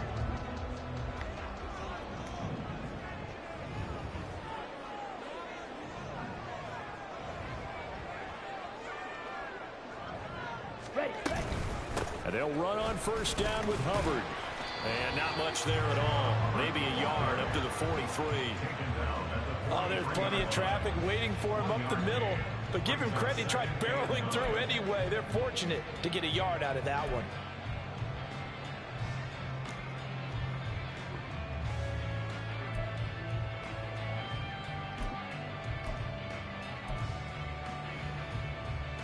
Down. 2nd and 9.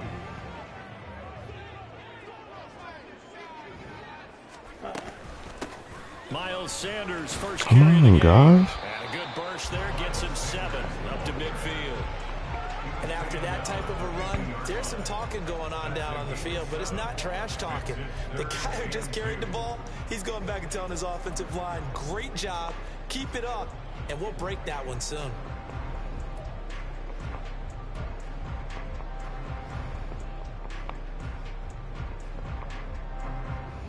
Here we go. 3rd and 2.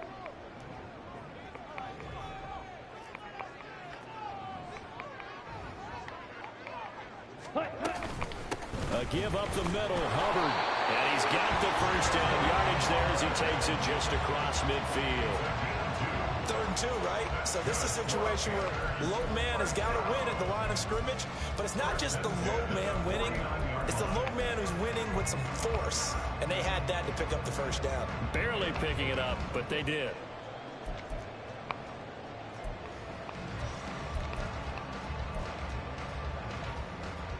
All runs on this drive so far. It's 1st and 10.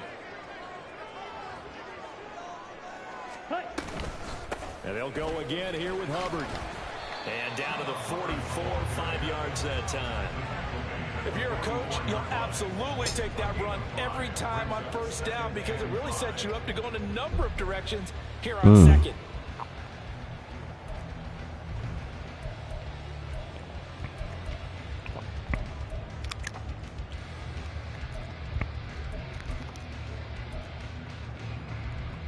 Here's a 2nd and 5. 52 blaster.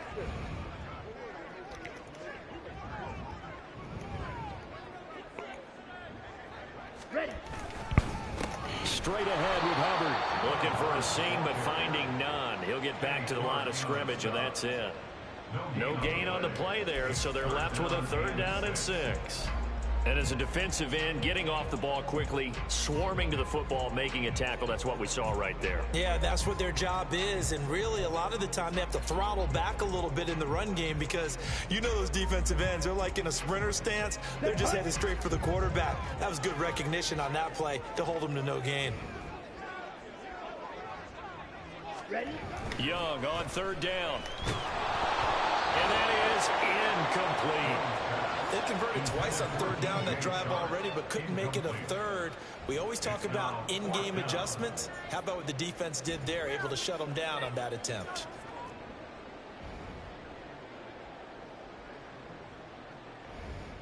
And on their first drive, the offense staying out there. They're going to go for it on 4th. Ready. Young to throw it. And he'll be taken down. Get the fuck out of here, man. Give him 7 on the tuck and run, and it'll get him a new set of downs. As we both know, there's a lot that went into why they made him their first-round pick this year. And part of it was what they saw in college, his playmaking ability when things break down. As soon as he saw he wasn't getting a lane to throw, he pivoted and found an alternate way to the marker. So the 4th down conversion has him inside the 40 now, 1st and 10. 10. 6.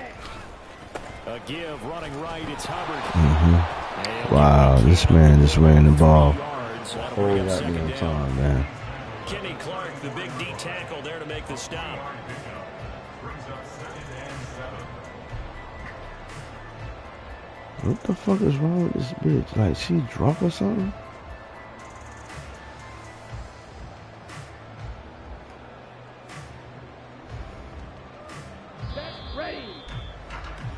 No score after 1 on EA Sports. Second quarter now from Charlotte, and it's the Panthers with the football as they've got it 2nd and 7.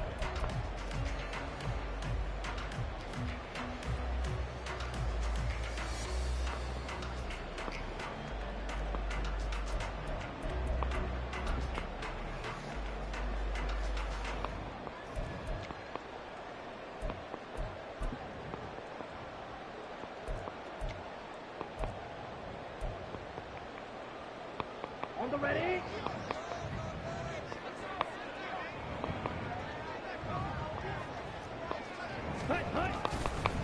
On the counter, this is Hubbard. Fighting his way through contact. And inside the 20 before he's brought down.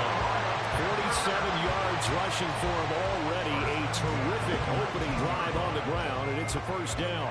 The impressive opening drive continues, and just space being created by those guys up front. We're seeing this the same way, aren't we? We are seeing an offensive line, as this game gets started, as it starts to unfold, that they are dominant. I got you, Charlie. Scrimmage.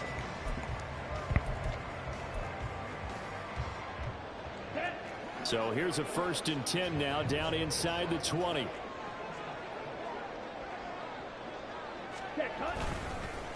On the give, this is Hubbard. And this time they were waiting for him as he'll be knocked out before he can get back to the line of scrimmage. Nothing doing there as the 13th play of the drive proves to be unlucky. Well, they've had success on the ground on this drive, and that makes the defense more likely to overcommit to stop the run as they did on that play. But keep in mind, it makes them susceptible to play-action passes as well. Ready, set. Maybe just a slight detour on what's been a strong drive. Here's 2nd and 11.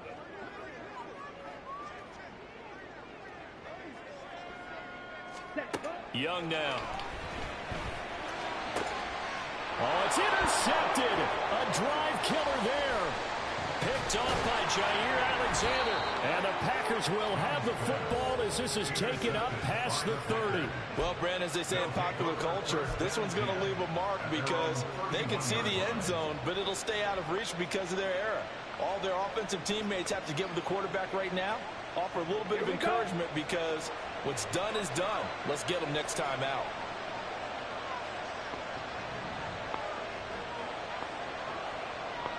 Black walk.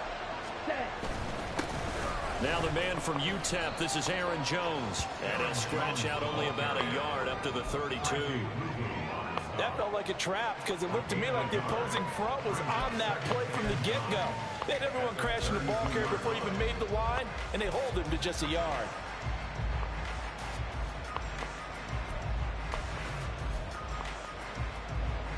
Ready. From the 32-yard line now, here's 2nd and 9.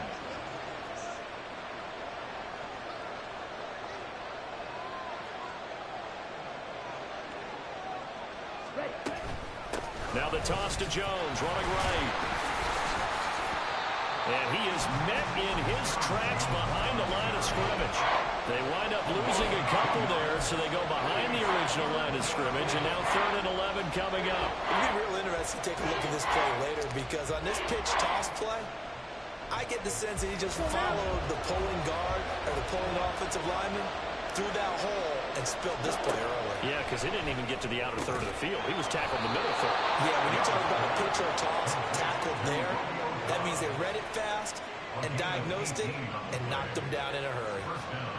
Well, you want to make sure that on an opening drive that you at least stay out there for a while and get into the flow of the game. A 3-and-out would have been problematic, but that's a good throw there to ensure they get another set of downs. Jones with a nice gain there on 1st down as he takes his forward and call it a pickup of 6. A 6-yard pickup brings up 2nd and 4. Second quarter, 2 minutes to go. Tie ball game.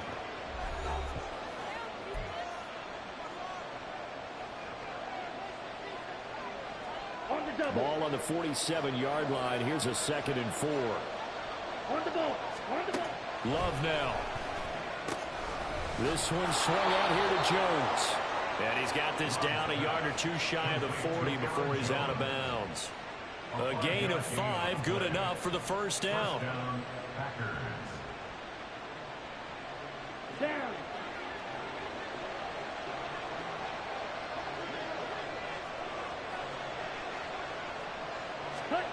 To pass, here's Jordan Love.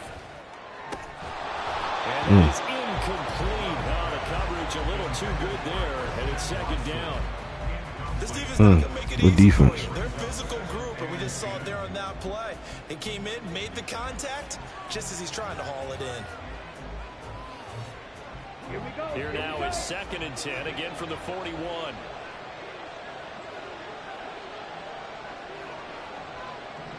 Ready. Here's Love. He has it complete to Christian Watson. And they're going to have another 1st down as the tackle's made at the Panthers' 30. 11 yards there as they connect on the quick slant. So 1st and 10 now from the 30.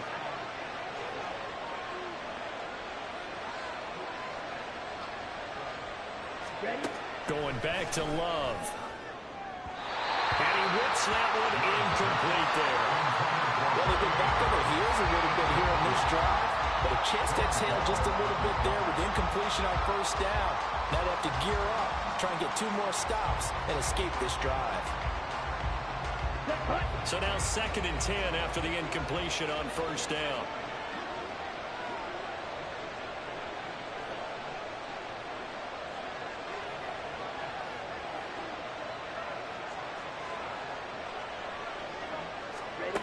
Love looking to throw it.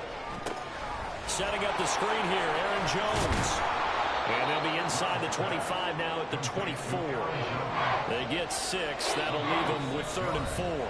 Now the Panthers going to use the first of their timeouts as they'll head to the sideline and talk over what to do next. This now a 3rd and 4.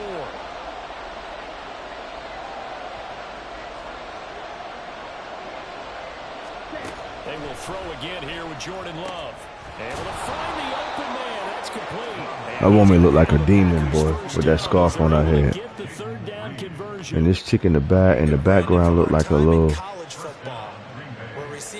don't even look like a real person.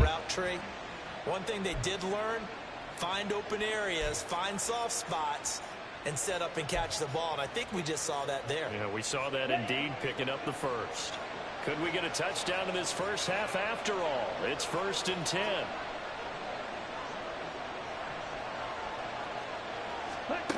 Love. Looking left side, and he's got him in. Damn, I was trying to juke that motherfucker in. Get him down after a pickup of 8. 2nd and 2. It's a gain of 8. Brings up 2nd and 2. At the 6-yard line. Ball at the 6 here as they work with a 2nd and 2.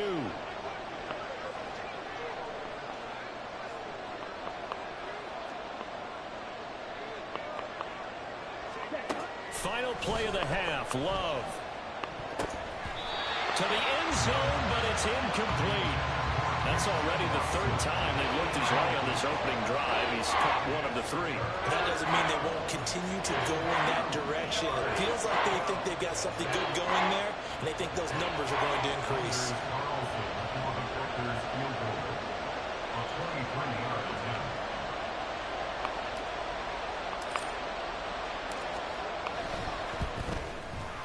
And his kick is right there. It's good, and that will do it for this first half. And that'll do it for the end of the 2nd quarter. This is the NFL, and it's on EA Sports.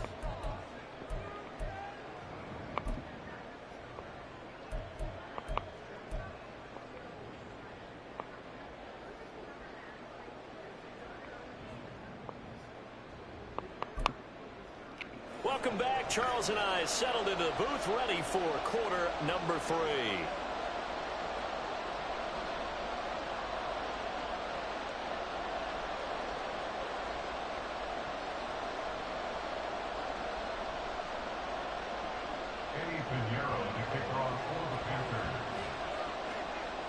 Just one field goal and a tightly played first half as we resume action here in quarter number 3. Nixon elects not to return it, and this comes out to the 25.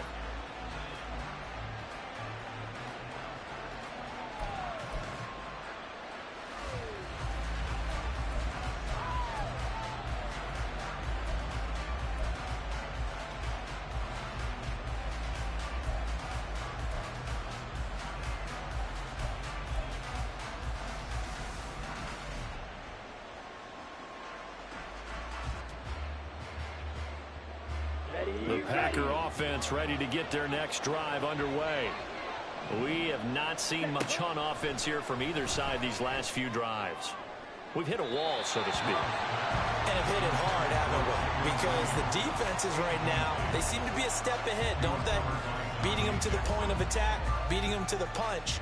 These offensive guys, they're tinkering like crazy. What's it going to take to get back on track? Yeah, both sides searching for adjustments. Okay, ready? So the incompletion, and now it's 2nd and 10, again from the 25-yard line. Set. Throwing. Love. Now this aired out deep for Reed. And got his man complete. Touchdown, Packers. Jaden Reed, 75 yards. And the Packers come right out of the locker room and score here in the opening minute of the 3rd quarter. And he showcased his blazing speed on that one. Was he wearing football cleats or track spikes? Because he was gone. Big time play. And just think about what that does if you're a receiver on the team with him. Well, that's got to open things up for you as well, because if I'm a defense, I've got to get back deeper and deeper in order to keep him in front. But I'm not sure how many can actually keep him in front with that speed.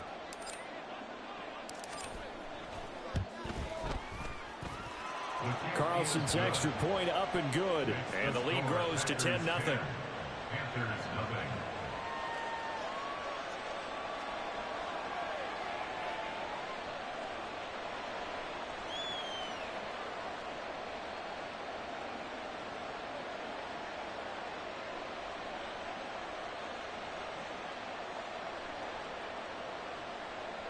Anders Carlson to kick off for the Packers. So now Carlson, after the touchdown, called on to send this one away. And he'll elect not to run with it. And the fair catch on the kickoff will move the ball to the 25. At their own 25-yard line.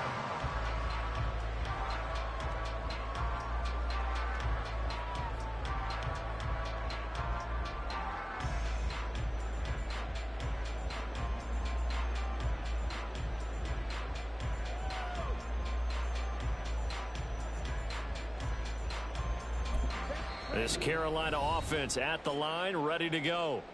They make their second half debut here, and things are looking a little bit tougher now. You give up the points there, Charles, that touchdown drive on the other side. So now it's a two-score game here. Got to be careful. They certainly do, and I'm just wondering at halftime if those guys just looked into each other's eyes and realized what they've got to get done and come out a little bit more charged up, because if they don't get some kind of points here, that next drive, that could make this a three-possession game. And they get it down before he takes it across the 40-yard line.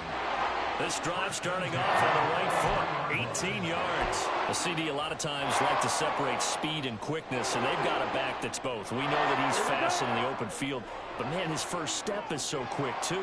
It is something, isn't it? Because you think of that type of speed getting to the perimeter and turning upfield, but also when you run those inside runs, he can get into the secondary so fast the linebackers don't have a chance to react.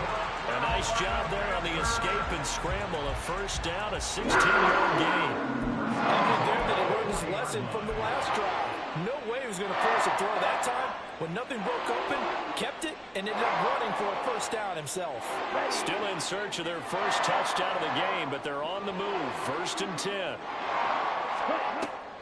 They'll run a draw now with Hubbard. And that didn't fool anybody. He's going to be dropped in the backfield. This drive starts with 2 steps forward and now 1 back. A pair of first downs, and here a loss of yardage. When a draw works, it can be a thing of beauty. But when it doesn't, oh, it can be ugly. And in this case, loss of yardage ugly. They'll have to deal with a 2nd and 14 now after the loss. They'll try to throw now. Young. And that's incomplete. Well, he certainly didn't like what he saw at all from the coverage on his primary reads, and he didn't even have any luck trying to get back to his safety valve. Give defense a credit. Coverage was in lockdown mode everywhere. This offense in desperate need of a conversion as they come up on 3rd down. Ready. Young off the play fake. Pass taken in by his big tight end. Touchdown Panthers. Hayden Hurst, 44 yards. And the Panthers have cut it back within a score. So a strong drive here to lead off this 3rd quarter and gets them right back in this football game. And I think we can safely call that a statement drive, because they had to be saying, we didn't put our best foot forward in the first half, but we certainly mean business now. Maybe a better term, a prove-it drive. They proved it to themselves that they were ready to go.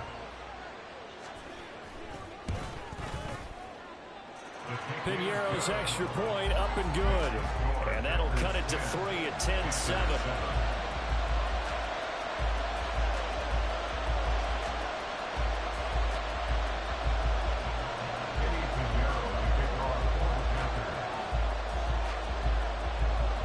After the touchdown, here's Piñeiro to kick it off.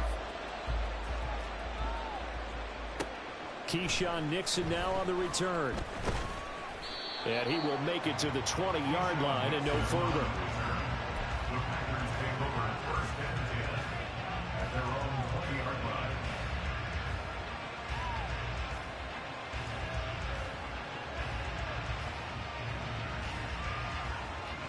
About set to get this drive started. The Green Bay offense at the line. Their lead down to a field goal now as they start with a 1st and 10. Now throwing here to start the drive as they connect left side. And he's going to get this one across the 30-yard line. Give him 13 yards on the opening play of the drive and also give him a 1st down. Here we go. Here we go.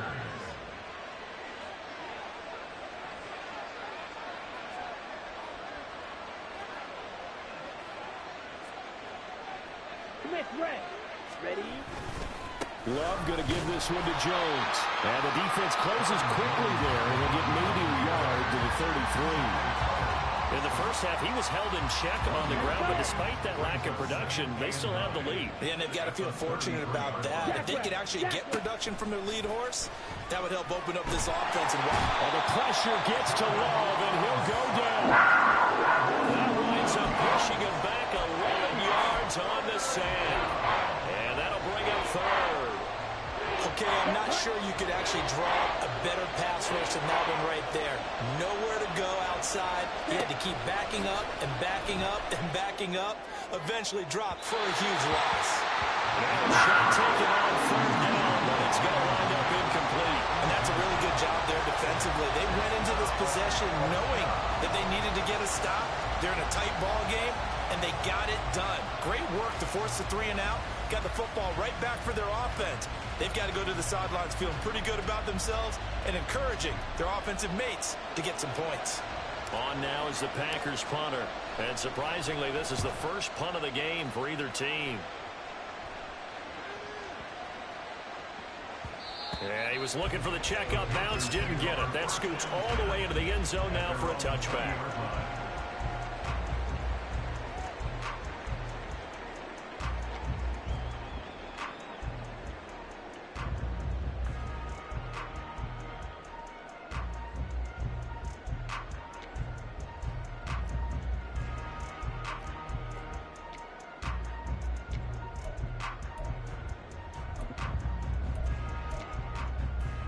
The Panthers out there and ready to begin their next drive. Their defense has done the job. Now it's the offense's turn as they've got it 1st and 10. They'll start this drive out on the ground. And he works his way forward to pick up 4 yards there. 2nd down. Well, at the end of all that hitting and hollering, it was a 4-yard run, so the offense is going to go back down and feel pretty good about themselves. Defensively, you have to feel okay because you didn't let it turn into a bigger run, but the goal, shut it down for 2 yards or less. That's when you start to feel good about yourselves. They'll come up 2nd and 6 now from the 24. Fight, 97. Set, cut. On the handoff, it's Hubbard. And he'll be brought down here at the 28. Back-to-back 4-yard runs. Now, look, if they just do that all the way downfield, ball ends up in the end zone, but that's a little difficult to do. Yeah, I think now 3rd and 2, that defense ready to stiffen up and stop that run.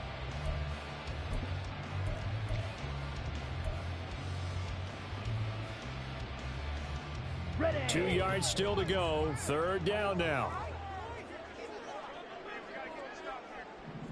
Set, cut. Out of the gun, here's the give to Hubbard. And he's going to have the 1st down yardage as he's down at about the 30-yard line. Just a gain of a couple, but good enough to keep the drive rolling. 1st and 10 at the 30-yard line.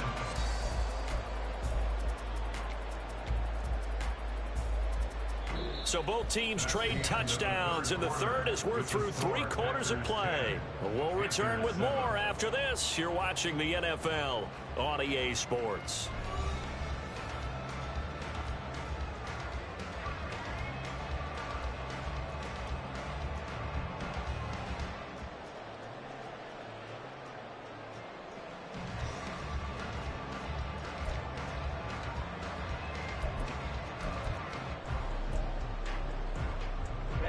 Couldn't ask for much more to this point in the 2nd half. A gorgeous day, 1-score game. 1st and 10 here. Now a run with Hubbard. And tough going there as he'll only get it up to about the 31. Brought down that time by Quay Walker. Absolutely love the effort there. The ability to flow from his inside spot and stop that one at the line of scrimmage. Nice linebacker play.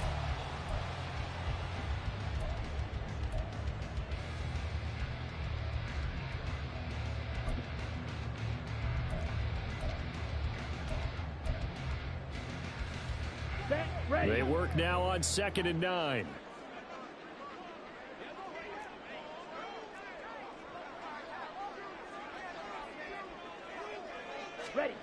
Young. He's got his tight end. It's Tommy Tremble. Give him a gain of 5 on the completion. And now it's 3rd and 4.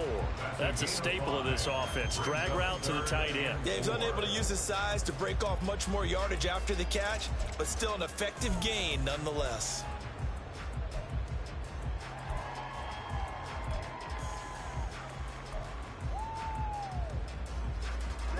This offense so far on 3rd down, they've been near perfect. 4 for 5 to this point. This is 3rd and 4.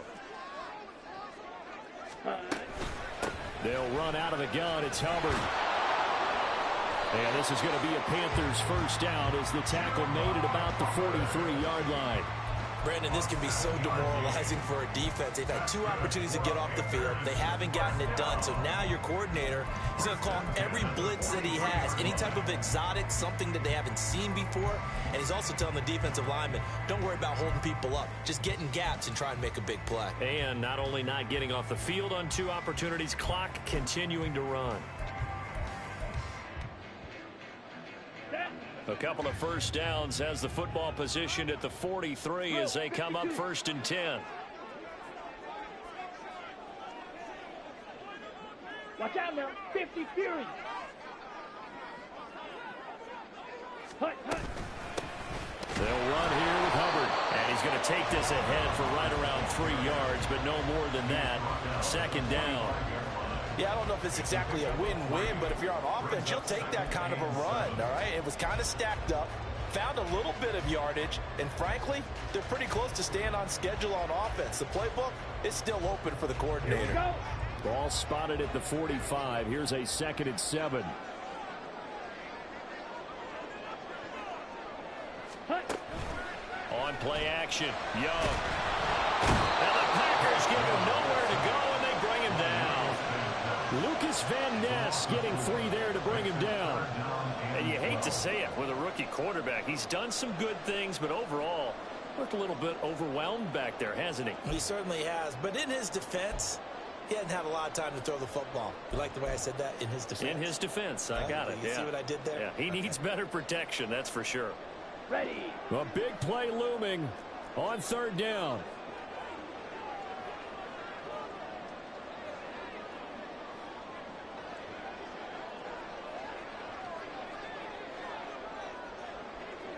Black Ultra. Ready. Now Young. 3 points separating these 2 sides with 2 minutes left to go in the 4th. So it's Panther football as we welcome you back. And they've got a 4th down now in a game that, to be honest, has been pretty much everything we could have asked for.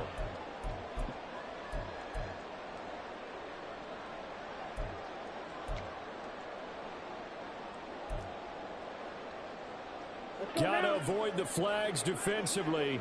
Here's 4th and long. Now the Packers going to go ahead and use the 2nd of their timeouts. That'll leave them with just 1 remaining in this 4th quarter of play. Shout out to everybody back in the building, man.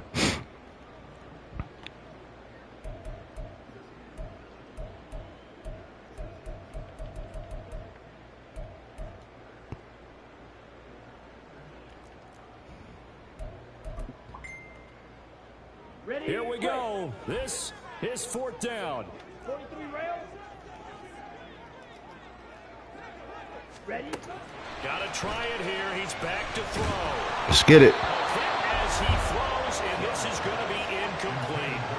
They had to go for it with such little time remaining. Other partners let me know he live. Football back in excellent field position.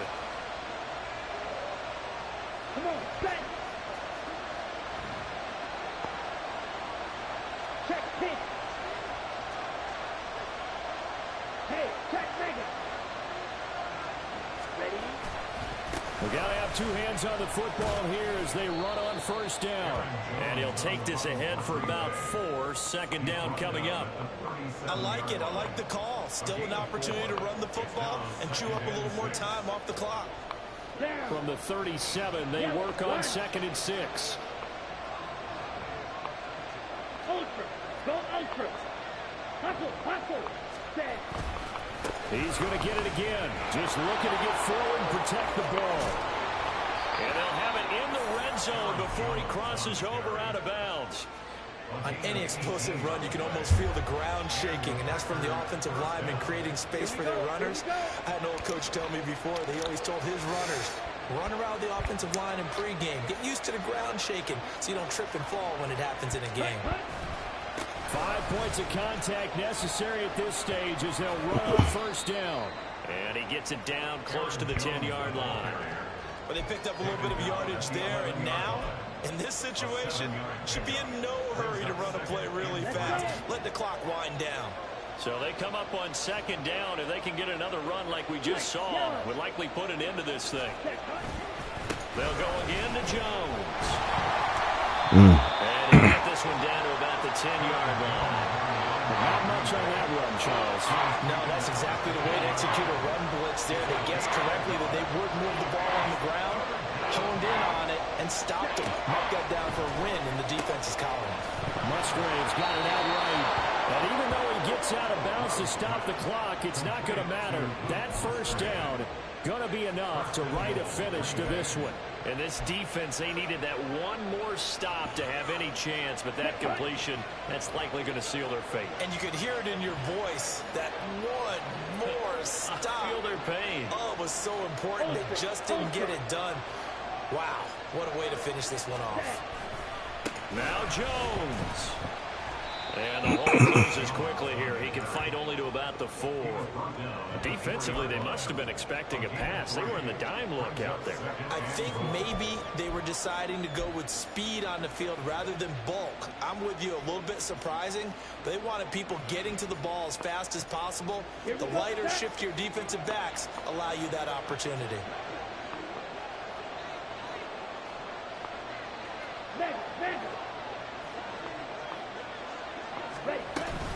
Jones is going to go backwards. He'll lose yardage back to the 5. So it's all over. A Green Bay victory, and they were spurred on by a strong performance in that 4th quarter as they held their opponents off the scoreboard. Everyone wants to pitch a shutout for the entire game, but when you throw one in the 4th quarter, that tells everyone that you're getting stronger. And dominance is starting to take over, right? The way that you close, the way that you finish, that gets preached to you from the time you're playing Little League football all the way up through. And they closed them out with a big-time performance down the stretch. So that'll do it for us. For Charles Davis and all our crew, I'm Brandon Gaudin. You've been watching the NFL on EA Sports. Till next time, we say so long from Charlotte.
Shout out, shout out, shout out. Party people in the place to be.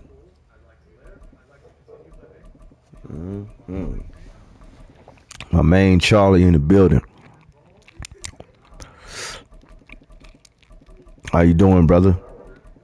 Doing good, bro. I'm trying to not be trash like Will was talking about the other night. Oh man, don't pay Will no mind, man. Don't pay Will no mind, man. Will like to hear himself talk a lot, you know what I'm saying? Sometimes, man, to be honest with you.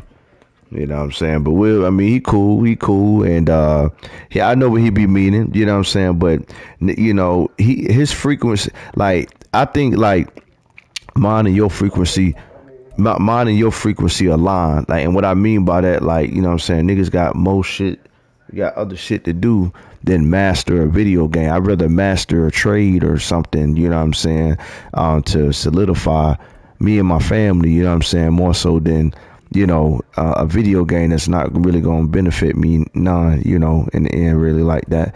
I mean, again, like I said earlier, I love a challenge, you know what I'm saying? And, you know, I look at the video game like that, you know what I'm saying? I don't look at it just like I'm playing a video game. I look at it like a challenge, like it's a battle of the minds, you know what I'm saying?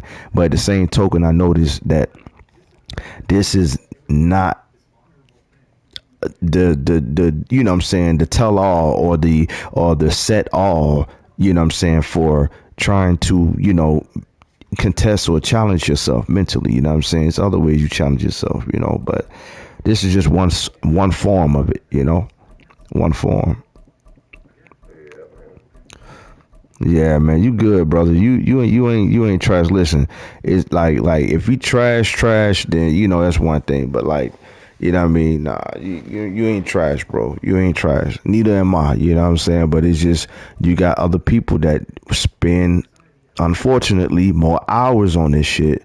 You know what I'm saying? So, you know, they have a little bit more navigation as far as, you know, knowing how to navigate and you know, play this game. You know, that's all. We're gonna get it though.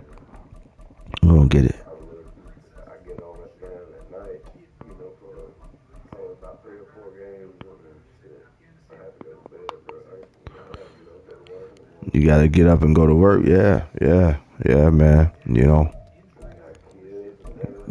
that's what I'm saying. That's right, man. You know, and a lot of these, you know what I'm saying, a lot of these guys, they don't have that, you know what I'm saying, you know, so, you know what I'm saying, only thing they got is time, you know, so, yeah, I know exactly what you mean.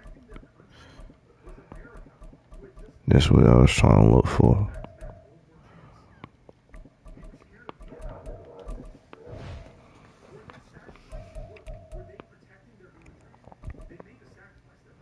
Yo, Cam Glenn in the building. What's going on, brother? Let me come on camera, man. I ain't been on camera. I'm rude, man. Where my fucking manners, yo? You know what I'm saying? I'm tripping. Shout out to everybody in the building. I ain't much of something to spark tomorrow at anyway, you know. But you know what I'm saying? We'll come on camera. Shout out to Cam Glenn, man. Make sure you subscribe to the channel, brother. Hit the like button also. I fucked that up because I didn't even get a chance to choose my people. We're at the home of the Super Bowl 52 champions, Lincoln In Charlotte, right? Yeah, I know. All this is doing is setting the stage for a civil war. You know what I'm saying? Because you know, ironically, the brother just so happened to be melanated and shoot white cops and shoot. Well, I know that ain't what it's about. But I'm saying that's the narrative that they're trying to paint and try to make it. To try to call any type of right, and that's what I'm saying, because you know, when you look at Charlotte Mecklenburg Police Department, all those guys are not white. You got predominantly of those guys are melanated. It kind of look like Atlanta police, you know what I'm saying? Because Atlanta police is predominantly melanated as well, melanated guys. So for, you know what I'm saying, for this to happen, and then they showed the pictures of the victims, and they mysteriously were all white, quote unquote, even though they were officers, they were still white, you know what I'm saying? And the guy that did the shooting was supposedly melanated. They are trying to pass an agenda, and we know that the South, and preferably the Carolinas, is in the home of the Bible Belt, you know what I'm saying? And so you have, you know what I'm saying, it's a highly, you know, Democratic, it's a highly Republican area, but you also have Democrats that are heavily in that area as well, you know what I'm saying? And so then you have people that go to church, your everyday, your regular church goers, your regular church goers and stuff like that, and they really depend and look up to the police department. So you're going to have a lot of people, not just only white people, but melanated people. You're going to have just people on edge because they're like, yo, why are you taking the lives of the people that sit here to protect and serve? And but because, you know, they tried to make it, you know what I'm saying, they had the officers that were, you know, the victims, you know, and I send condolences to the family, that they were all Caucasian, and then they showed a picture of the killer.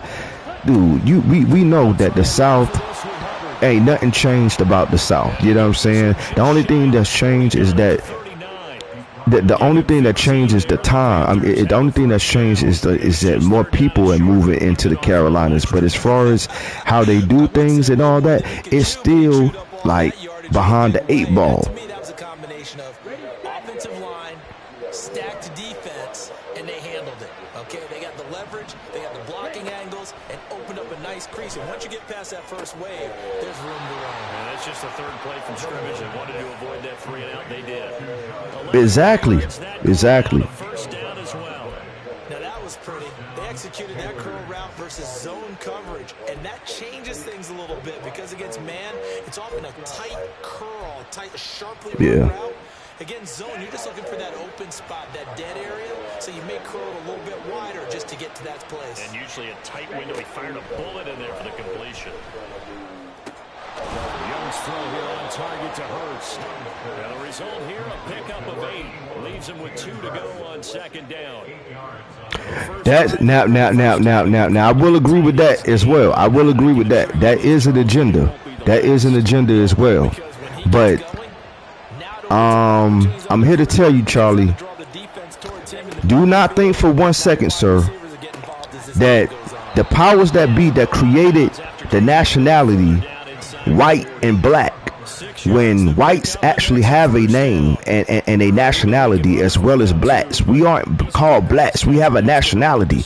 But the powers that be that created this back in Virginia in 1789, 1780 is somewhere around that time, it was in the courtroom where they came and they said that, yo, we're going to identify you as, if you're white, if you are pale skin, you're white. And if you are brown skin, you are black. You have got to be on your, you got to be, you can't be resting on your laurels to not think that there is some type of agenda that is perpetuated within society that is on the low, sir, causing and stirring a uproar that is solid right now, but that is eventually going to come out into the forefront, because we're seeing it in the media all the time in social media. Somebody making a derogatory reference. Hold on, hear me out, because I'm going somewhere with this.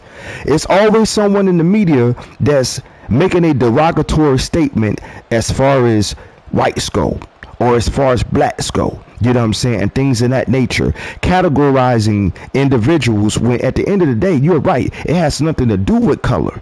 But within society, that is highly perpetuated and penetrated and part of what they want to stir up, you know what I'm saying. And because this happened in the Bible Belt, with a melanated person that killed the cops or supposedly allegedly took out cops. I don't give a damn what generation that you are in or where that you're from, because even with from our generation in which we come from, you still got individuals that's still trying to hang with this younger crowd and identify with this younger crowd in this younger society and generation. And so in some way, shape, form, or fashion, even those, not a lot, but even those individuals are going to be affected in some way, shape, form, or fashion by what has happened.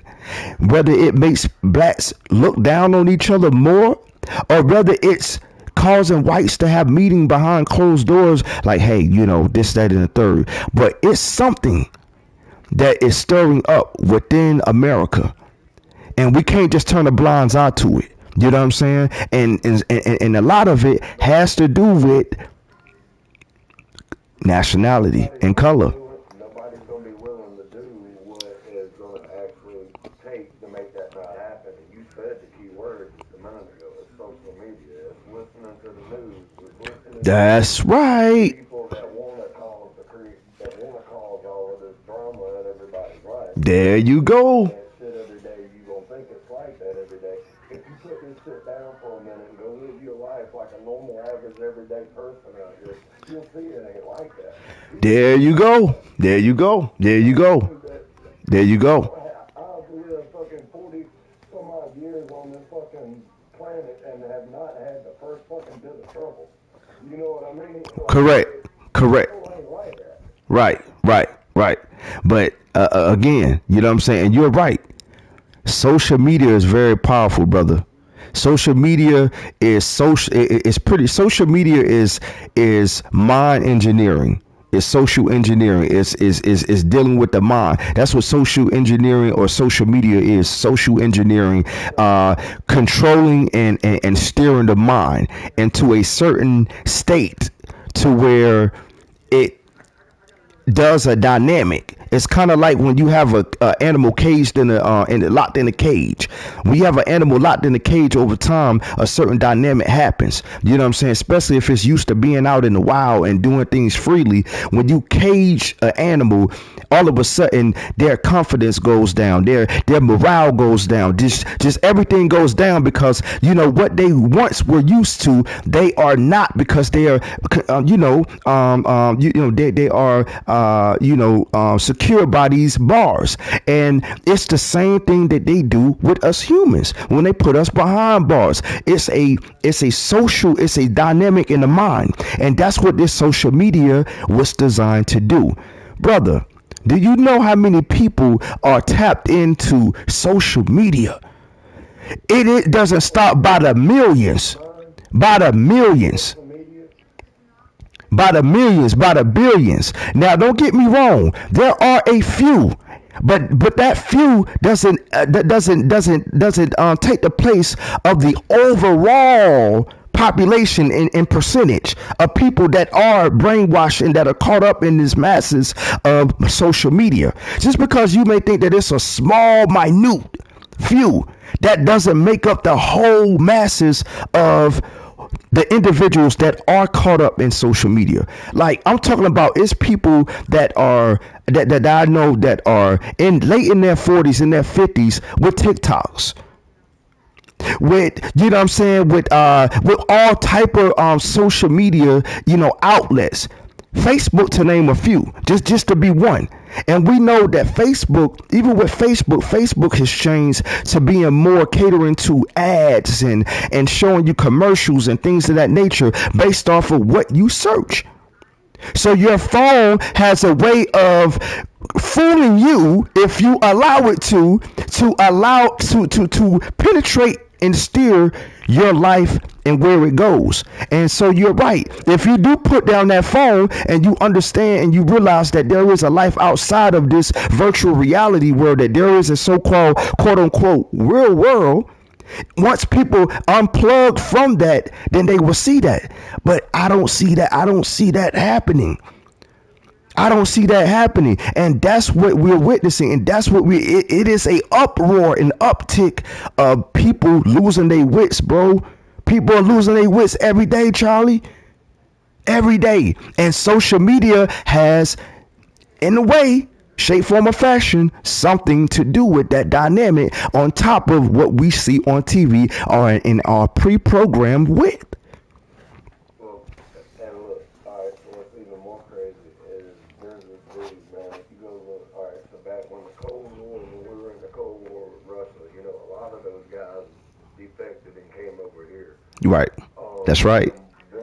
That's right. One of their KGB dudes, that was like one of the higher ranking KGB guys, gave an interview and made this documentary. You can look it up. His name's Yuri. I can't think of his last name, but you can look the interview up. Mm-hmm. But he was given like step-by-step plans of what Russia had planned as far as like, man, I guess you would call it like a cyber or a social attack. Like a psyop on the mind, like a social attack on the mind. I know it. Yo, keep going. He laid it out step by step. That's right. Exactly what they were planning to do. Correct. Bro, if you listen to that shit, man, and look at what's going on and where we're at today. Yes, sir. They did it. They did it, bro. Hey, bro. I know, and I know exactly what you're talking about. I can't quote the actual name of the project right off the right the tip of my tongue. I mean, right off the top of my brain. But I'm gonna have to look it up. But I know exactly what operation you're talking about, and you're exactly right. Those individuals are currently over here in America. It's a lot of spies that are over here in America. Russian spies, Chinese spies, Korean spies, like all type. You name it. They here. They here. Saying that, and like out of a group of like 20, let's say people that like on Facebook or on Instagram or whatever that post, they can go back and look at like 20 individuals, and 18 of those 20 will be like somebody that is a bot or from a bot farm. Yup. So you got just random fucking like bots Yup. throwing out crazy shit on these fucking, you know what I mean? That's right. That's right. That's right. That's right, bro. That's right. And people are taking this information because all it is disinformation. You know what I'm saying? And misinformation. This and misinformation, and they're taking it and they taking it as just. Why? Because that's right. And why do people take it as just? Because it comes from their local social news station, or it comes from the radio, or it comes from the newspaper. You know what I'm saying? Well, I'm not gonna lie. A lot of things. That's right. There you go, bro. This world was built on a lie. It was built on a lie. You know what I'm saying? And that's another thing, and pretty much to sum up what you say, like whenever I have these conversations and try to, you know what I'm saying, spread awareness to, you know, to individuals that, you know what I'm saying, that, you know, that may have an ear for it. The difference is in between the people that may have an ear for it and those that don't have an ear for it is the programming. You know what I'm saying? Our bodies, you know, or our mind, or our brain is like a computer drive. It's like a hard drive from a computer that can obviously get filled with viruses. Well, when we get viruses, we get sick, and we also get viruses. You know what I'm saying? It's a virus that is running rampantly right now as we speak. You know what I'm saying? But so we also get viruses. Our mind is nothing more, nothing less than a computer hard drive, and it can get hacked if allowed to. You know what I'm saying? It can definitely get hacked into, you know. And these people, they've done study and they've done studies on the brain. So, you know what I'm saying? I kind of look at it like this. I don't know if you ever heard of I'm gonna pause it real quick. I don't know if you ever heard of the drink 7-Up. You remember the drink 7-Up? You remember 7-Up? Well, oh wow, that's crazy, bro. 7-Up used to be the drink back in the day. I don't give a damn about everybody talk about Sprite. Nah, fuck Sprite. It was 7-Up. You know what I'm saying? 7 Up was the drink before Sprite came along. You know what I'm saying? So, and you got to be like around our age to know about that. And so the whole thing about 7 Up, the drink, right? Where that came from is this right here, and I'm about to break down like when it comes down to the programming. You know what I'm saying? What that whole drink 7 Up stands for is this here, simply. All right, check it.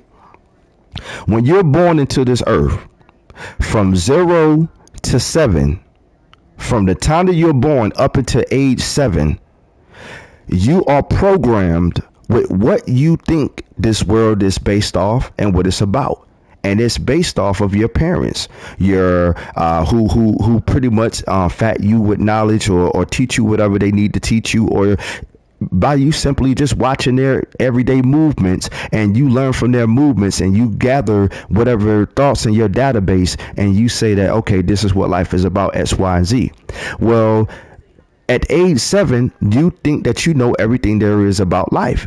So after that, once you're 7 and up, everything that you have not, that you don't, well, everything that you come into life, or that you come into the path of in life that you may not understand, it's not that you don't understand it. It's just that you have not downloaded the program or the software to be able to understand X, Y, and Z. And so that's where the whole term comes from, 7 and up. And there's an actual study about that that's out. You know what I'm saying? When you look at the child from 0 to 7, they learn everything that they think they need to know about life. So everything after that, any type of obstacles or struggles that they run into after age 7, you know what I'm saying? They either avoid it if they don't understand it, or they want to understand it and they have to download and you know what I'm saying, or instill that information into that database for them to understand it. You know what I'm saying? And that's what the whole term 7 Up, you know what I'm saying, the drink came from. You know what I'm saying? 7 Up, you know. But yeah, man, this shit is crazy, man. So anytime when you trying to, you know, spread awareness or whatever the case may be, people are going to be how can I say this? They're going to be on edge. Some people are going to be on edge, especially when it comes down to sharing the truth, because this lie has been perpetuated for so long, and people have gotten so used to their computer programming that they're in.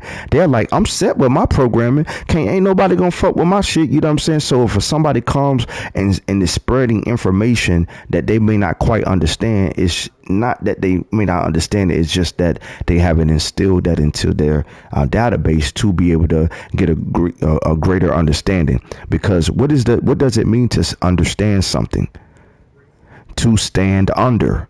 You know what I'm saying? Anytime when you get approached by an officer, a cop or something, or you in court or anywhere, they always ask you or tell you, do you understand? Do you understand? What they're saying is, do you stand under my authority? Because you have to stand under someone in order to give authority to them. You know what I'm saying? And that's where the whole understand come from. So when I talk, I say I overstand. You know what I'm saying? I overstand instead of understand, because you know what I mean? I don't stand under nobody's authority but the Most High. You know what I'm saying? But yeah. Oh yeah. Yes, sir.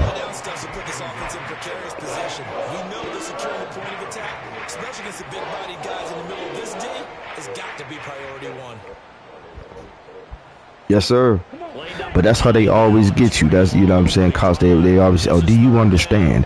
Because English is double speak. It's called double speak. Like they have like mad different, like double meanings. You know what I'm saying? And things of that nature. And so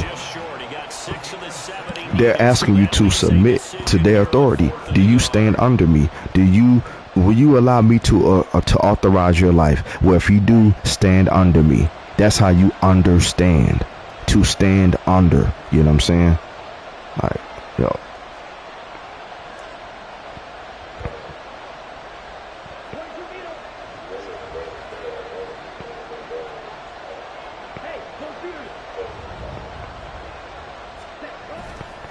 Going for it with Sanders. And he gets the first down here as he's taken down at the 24. Just a gain of 3, but they'll certainly take it. What's that? I didn't hear you. You was kind of low. Well, that's what's called being aggressive right there. But I don't know that it's reckless. I think it's much more of a message. Hey, defense, I believe in you in case we don't get it. And offense, trying to let him know he believes in them as well. I like it. Your first drive of the game in plus territory. I didn't mean to pass. I was trying to pass it a triangle. Man.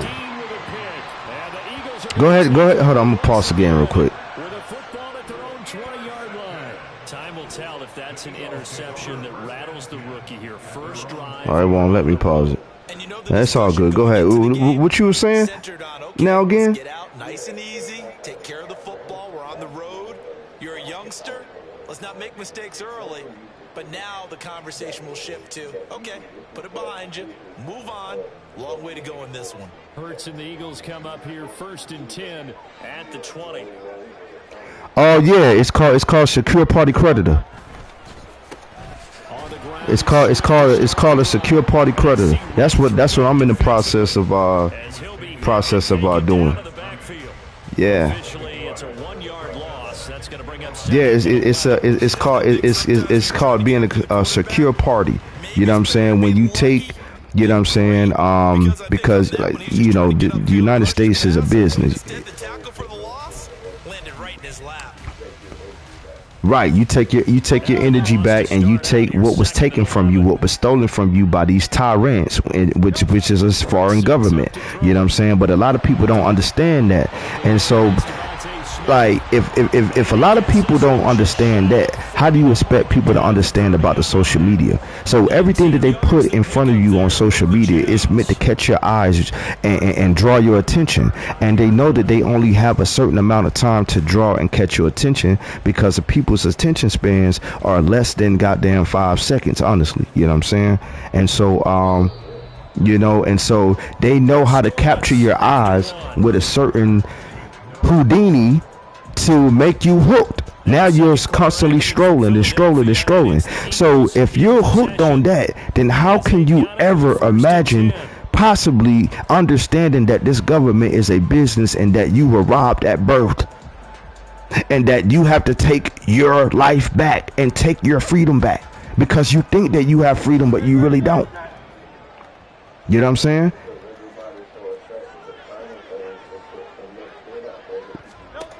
That's right, brother. That's right. And that's what it was all by design. It was all by design. And that's why this world is built on a lie. You know what I'm saying? Because anytime when the truth is spoken, a lot of people can't handle it. You know what I'm saying? That's why they say you can't handle the truth. Like, you know what I mean? And it's kind of like the truth. You know what I mean? The truth is a hard pill to swallow, man, for a lot of people, especially. That's right. You know what I'm saying? And so, yeah, man, that's what it's called. It's a process that you have to go through when you fill out paperwork. It's not that much either. You know what I'm saying? Maybe like a stack, you know, but, you know, a stack and a half, you know what I mean? But what you do, you go through that process, and what you do is you get your freedom back. And so you get taken out of the system. So if they try to charge you or try to do whatever to you, they can't, because you are a secure party creditor. You know what I'm saying? And that's what the Most High was preaching about in the Bible the whole time. That's what the whole Bible was about. The whole Bible was about us and our nationality being robbed of our birthright and of who we are. And that's why, you know what I'm saying, when the Most High went before the court, you know what I'm saying, he, you know what I'm saying, they were questioning, well, he was asking questions, and because they were trying to get him to admit to something, and in the end of the day, he was asking questions, which that's what you're supposed to do. Because he who is asking stands as king. Because when you look at the word asking, it breaks down to as king. To stand as a king. You know what I'm saying? When you're asking, you're always in control. When you allow somebody to narrate you or to puppeteer you with their strings, then you're no longer in control, because they're coercing you into saying something that in your heart of hearts, you know that it's not right. But if you don't understand something, then you fear it. People fear what they don't understand. You know what I'm saying? And that's court. When people got to go to court, you know what I'm saying? People fear. I'm talking about if you can be a radar in these people's bodies when they enter the court, that heart rate increases expeditiously. The palms start sweating. They palms start sweating. They like, oh my God. Like, people start getting nervous because they don't know what the hell going to happen to them because they're in some. Instead of being aggressive and making plays. Yeah, you know what I'm saying?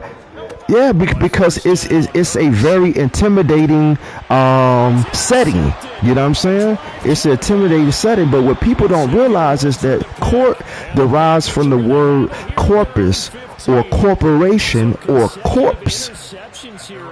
So we got to understand that it has nothing to do with us. And that's when you have to look back in the beginning when we were robbed of our of who we are and of our birthright. You start understanding that, hold up, they can't be talking to me. Like, you know what I'm saying? Because I'm living. I'm not a dead person. That's why when you look at the American flag is flown horizontal. Hello, ladies and gentlemen. Horizontal. You know what I'm saying? Well, when you die, you lay horizontal. But a lot of people don't understand that the real way to fly the flag is vertical. Vertical, up and down, where the stars are in the sky. Because when I look up in the sky, as I stand tall as a man, when I look up in the sky, I see stars. I see the sky. So I'm still living. You know what I'm saying?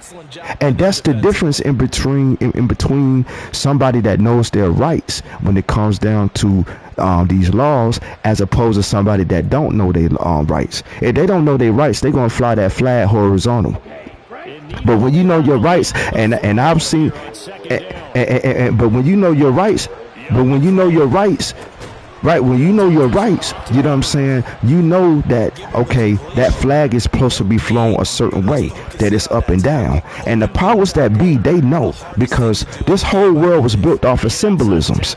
Why you think you got the Masonics and things of that nature? When they have a secret handshake, when they communicate with each other, they don't have to talk with each other. They can do a certain head nod or wink their eye, or like preferably like Tupac represented West Side. You know what I'm saying? He always threw up the West Side. Well, do we all know what this W stands for? This W is a Masonic symbol.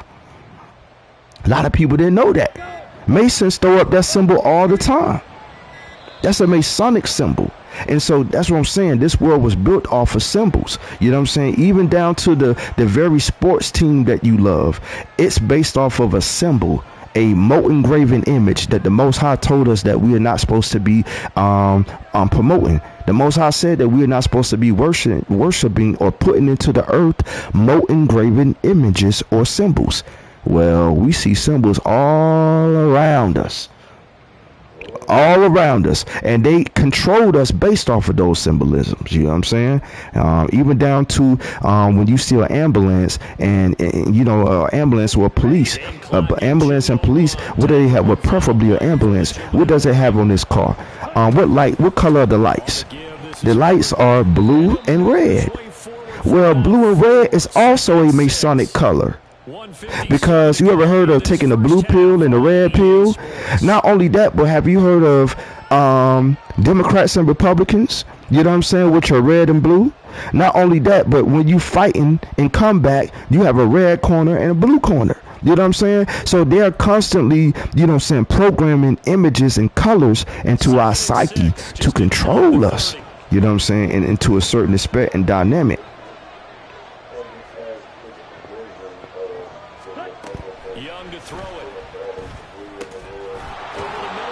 That's right. That's right. That's right.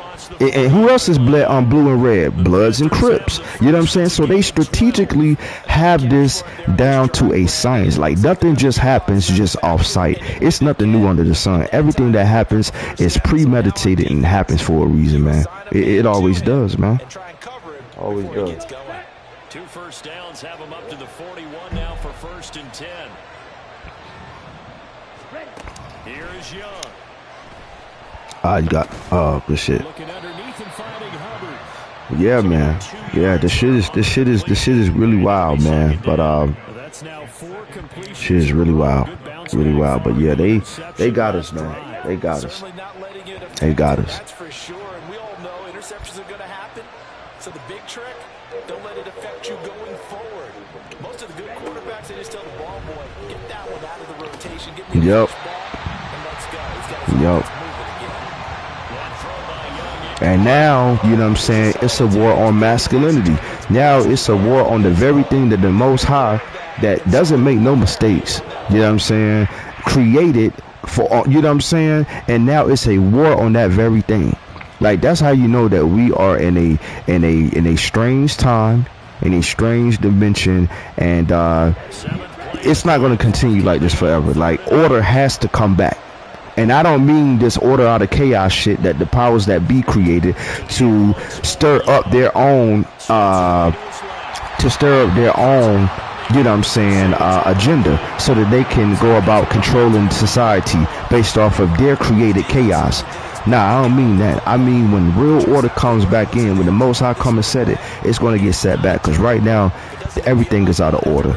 We're out of order with each other and nature, and so therefore, if we're out of tune in nature with each other as humans, what do you think we are with the earth? We are out of tune with nature and other earth, and so do you think that the earth is going to keep being good to us if we're out of tune with it and doing what it's supposed to do? Nah, it's going to start acting strangely as well, just like we've been acting. We've been acting strange amongst each other and to each other, and so the earth is about to start acting strange on us, man.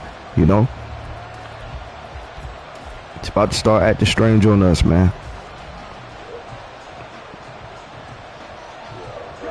This offense converted once on 4th down. Mm-hmm. Now they're out there again to try once more. Here's Young. They'll indeed go for it. He'll buy some time right. There's Trimble, the tight end. And he'll be out just a yard or two shy of the 30. That was good. That was good. 25. What a flip of the script from 4th down to 1st.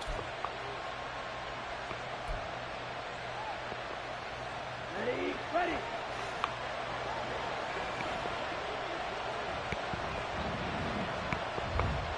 Shout out to Will talking about some preach, brother Ice. Oh, man. They push him back to the 34. Buried for the sack by big Jalen Carter. They've been moving the ball well offensively, really getting into a groove. Last play, pass completion. Now, finally, the defense gets there. And you have to find a way to disrupt their rhythm. Do you do it with coverage, or do you do it with pressure? They elected to go with pressure, and it was the right call. And Young's throw there incomplete. Wow. Anticipating a quick throw there, and the defense was ready to jump in and deny it. And I thought he did, man. That's crazy. An incomplete pass on that last play, and that means they'll need to come up with something here on 3rd down. Now here's Young. Wow. Good shit, bro. Good shit.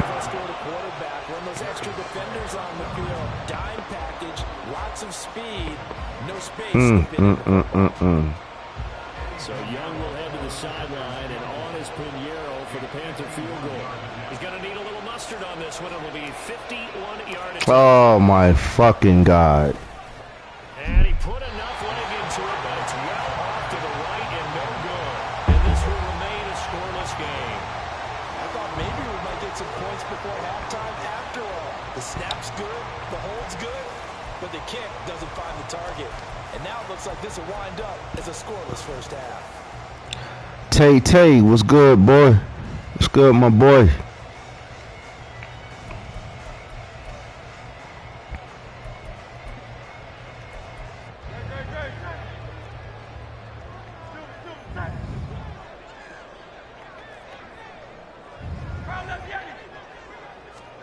They'll throw now on the final play.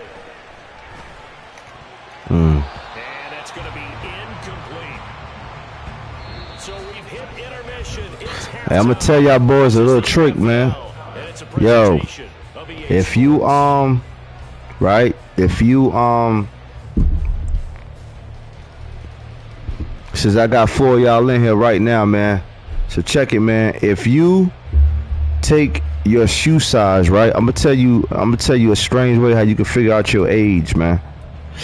You know, on the calculator.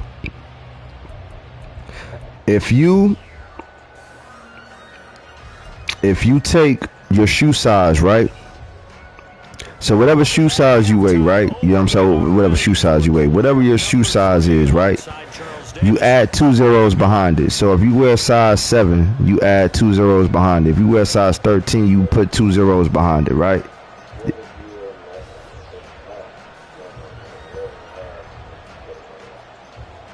Well, nah, you just put like 11, you know what I'm saying? And just put like 0 behind it, you know what I'm saying? And then what you're going to do is you're going to add that to your current year. You're going to add, excuse me. You're going to add that to the year that you were born. So you're going to take your whatever shoe size you are, right? Whatever your shoe size is. You know what I'm saying? You're going to add 2 zeros behind it.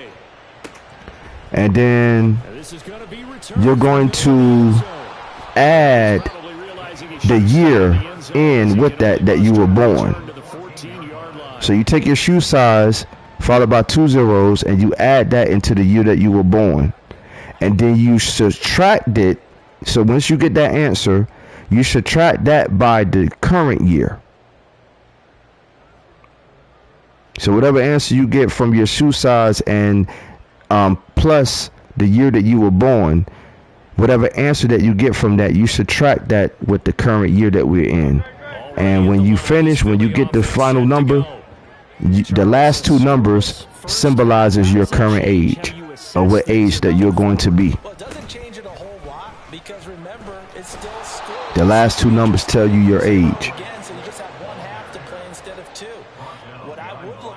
Sheet though and see is something that maybe loosens things up for my guys, gets a smile on their faces. Let me see how many people out there can do that, can figure that out.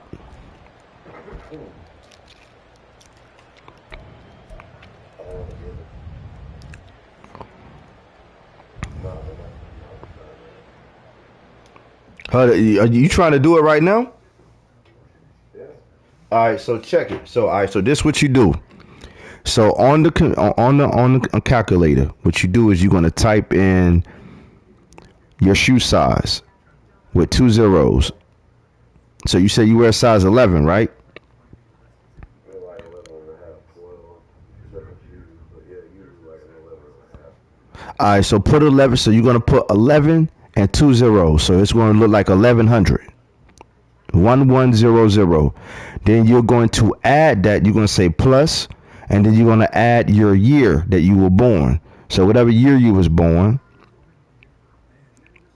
And then once you get that answer, you hit the equals. And then you subtract it by the current year that we are in, which is 2024. And the answer that you get from there, the last 2 numbers will signify your age, will tell you your age.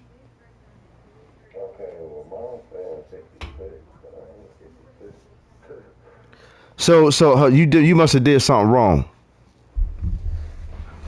You must have did something wrong. Hold up.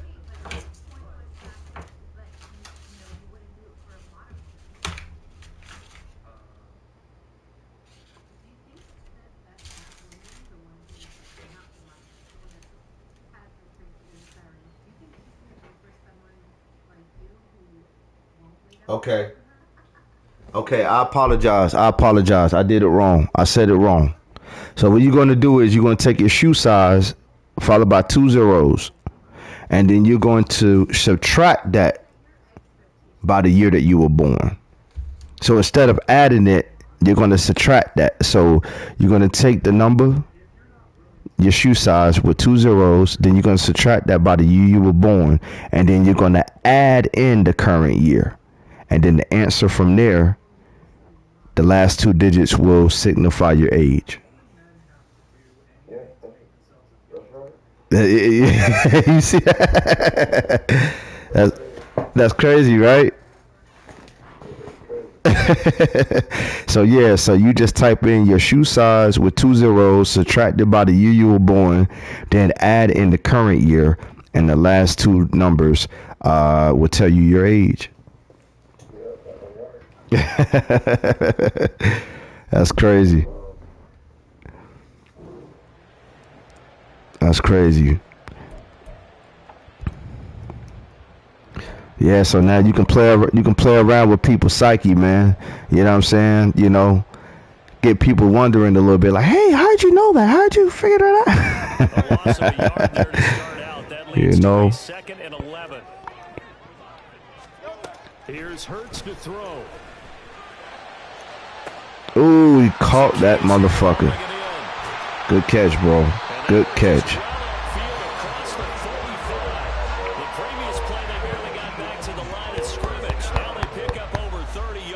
Yeah, it'd be like that, man. Shout out to the 5 in the chat, man. Make sure y'all hit that like button if y'all haven't done so already. I appreciate that support.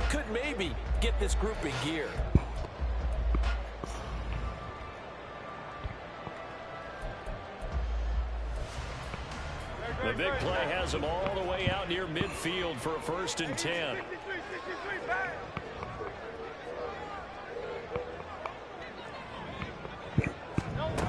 Back to throw here.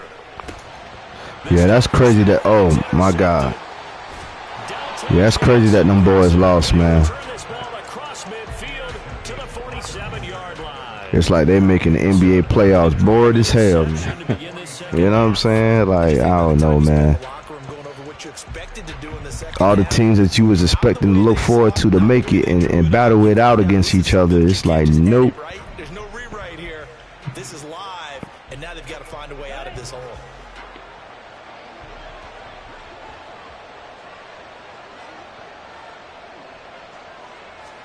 Following the interception, Young. Throw left side complete. That's Hubbard. This will be stopped about 2 yards shy of the marker. 8-yard gain, 2nd and 2.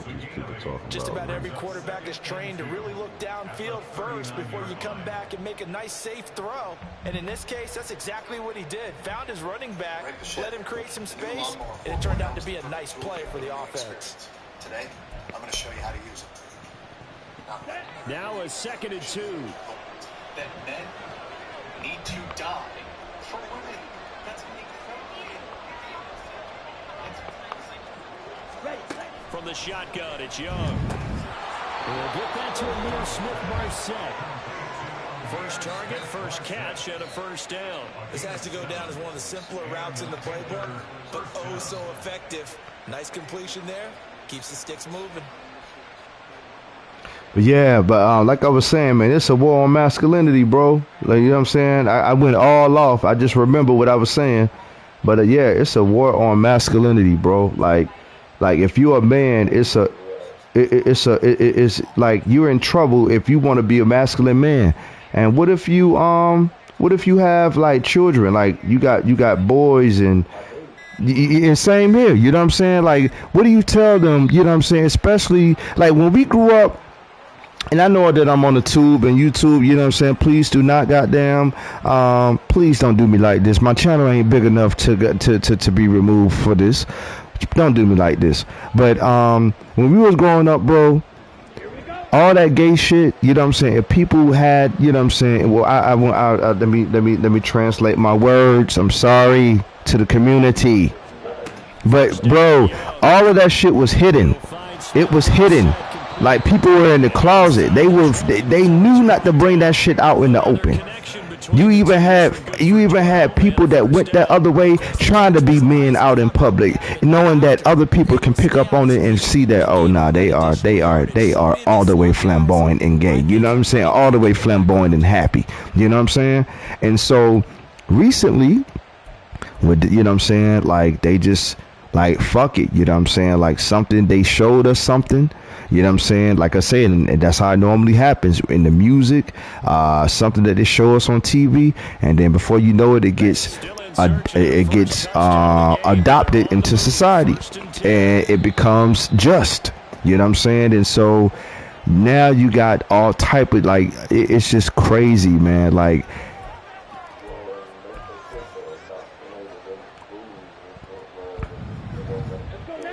and this is how you know that something is wrong, man, and that Bible, bro, is actually real, man. Like that Bible is a patriotic book, man. You know what I'm saying? And you know, men were supposed to be the head for a reason. You know what I'm saying? Because when we are not in the place of being the leader, you know what I'm saying, or the head, we get chaos utterly. We get chaos, you know what I'm saying? And it's more women out here in this world than there is men. And the fact that there are more women out here in this world than men, and more men are by the day and hour deciding that they want to be something that they're not, we as men are really on the extinct end. We're on the extinct end, man. You got guys that are now saying that they want to be soft now. I'm in my soft guy era, and you know, this, that, and the third. Like, I don't want to work. I just want a woman to come in, just, you know, just really take care of me. You know what I'm saying? I just want to stay home and cook and clean while you be out there with your work husband and getting, you know what I'm saying, while you swinging from tree to tree. You know what I'm saying? I just want to be, as a man, home, cooking you meal and waiting until you get home and just massage your feet and stuff like that. Like, bro, are we really seriously in this time? It absolutely was. Are we? Is this serious right now? First touchdown, absolutely. He threw that pass with authority, just as you described. Big time arm right there. And let's face it, a lot of quarterbacks just exactly. But I mean, just because I don't know nobody personally, and I hope that I don't. You know what I'm saying? But shit is revving up. Shit is revving up, man. And I may not know nobody personally, but from what I see, people posting and what I hear from, like, as far as the feedback from other, you know, individuals through social media, men are hopping on board. Men are hopping on board. And, like, you got to think, what is the percentage of men that are left right now? You know what I'm saying? I know it's got to be very, very, very scarce, you know what I'm saying, compared to back in the day, because I did a study, you know what I'm saying? I did a study just for the state of Massachusetts. And back in 2012 or 2012, 2014, in that era, it was the ratio for men to guys in Massachusetts. Women, the women surpassed the men, but it wasn't. The numbers wasn't by that much. But it was. I would say probably like a few grand. Now in 2022, a census that I looked at, how many men out here compared to women, what is the men-woman ratio? Bro, it is staggering. Women have, oh my God. Bro, it is way in the state of Massachusetts. Bro, it's for every one guy, literally like 20 women. Just in the state of Massachusetts. So women are overpopulated the men in the state, bro. And that's just one state. I just hate to see what the whole statistic is globally, you know what I'm saying, of what's going on. And so you have that going on, and then you have guys that are born men that are, again, at the end of the day, choosing to turn the page it's I see speed like that off the edge. it really doesn't look good, bro, because this world was built off the back of men. Men, you know what I'm saying? It was built off our strength, blood, sweat, and tears. And because of that, it was convenient for our significant others or for our ladies to be a part of this dynamic and to you know what I'm saying, it became a luxury for them to, and convenient for them to be a part of it. Because when you think about it now, I'm not saying all, but the majority of women out here are not working in these fields in which these men are working in. I'm talking about where men have to get dirty. These women are not doing those type of jobs. Now, it may be a small percentage of those, but the majority of women, they would prefer not to have no job like that. They would prefer an office job, be in the office, X, Y, and Z, and 9 times out of 10, you have what women work what? In the medical field. Everybody is a nurse, a RN or CN or whatever the case may be. Every majority of women out here are in the medical field. So don't get too cute. You know what I'm saying? And that's their choice. You know what I'm saying? But not a lot of women are in these fields, you know what I'm saying, working with the men that are really putting boots to soil, you know what I'm saying, really getting real in real hot conditions, getting real sweaty. And Some hot water now after that sack. It's 2nd and 21. you see maybe only 2 exactly. So you know what I'm saying, so that but that doesn't, you know what I'm saying, that doesn't represent the majority. That's just a small, minute, you know what I'm saying, percentage. But the majority of women would not like to be in that. But yet I'm independent, I don't need a man, blah blah blah, this, that, and the third. But okay, one analogy that I like to use is this when it comes down to the man and woman dynamic. You know what I'm saying? A man is supposed to be a masculine man at all times. He's supposed to be a masculine man. Now, if you're dealing with his woman, you know what I'm saying, you can tune it down a little bit. But the man, a man's supposed to be in his natural state, a masculine man. So when you have a woman that tries to control it and say that I don't want this, I don't want you telling me this, that, and the third, it kind of makes you ask the question, well, okay, if that's the case, if you want to pick and choose when I'm supposed to be masculine, well, I want to pick and choose when I can protect you. So if a burglar is breaking into the house because you're independent and don't need a man, and you want to choose when a man be masculine, how about you go downstairs, if this is a 2-story house that we live in, and you handle that burglar X, Y, and Z, while I sit here cozy in my bed, because I don't feel like being masculine today. You understand what I'm saying? Like, what type of sense do that make? A man is always going to be heightened with his senses and be a protector. You know what I'm saying? That's in our DNA. That's who we are. You know what I'm saying? So it's just crazy to hear the buffoonery that's coming from the mouths of some of our women today, bro. You know what I'm saying? It's like you don't want a man. You want a Build-A-Bear. You want somebody that you can goddamn just build up and you can control. You want to set this motherfucker down on the mantle and pick him up whenever you feel doomed that it's fit for you to play with him. They go back to the air here after the INT on the last drive. And like, bro, and like, that's crazy. That is crazy, dude. That is crazy. And then you got people that is infatuated with ass now. Like, now I remember growing up, everything was about titties. You know what I'm saying? It wasn't the ass era yet. It wasn't the ass. It was just about titties. You know what I'm saying? They promoted that in our face. Right. They promoted that in our face everywhere. You know what I'm saying? Titties. They cleavages everywhere. Whether it's a melanated woman or a white woman, they put it in our face. You know what I'm saying? So we grew as men to love titties at early on. You know what I'm saying? It wasn't until later to where they started putting the emphasis on the ass. And that was right around the time where goddamn Cisco came out with that song, the thong song. You know what I'm saying?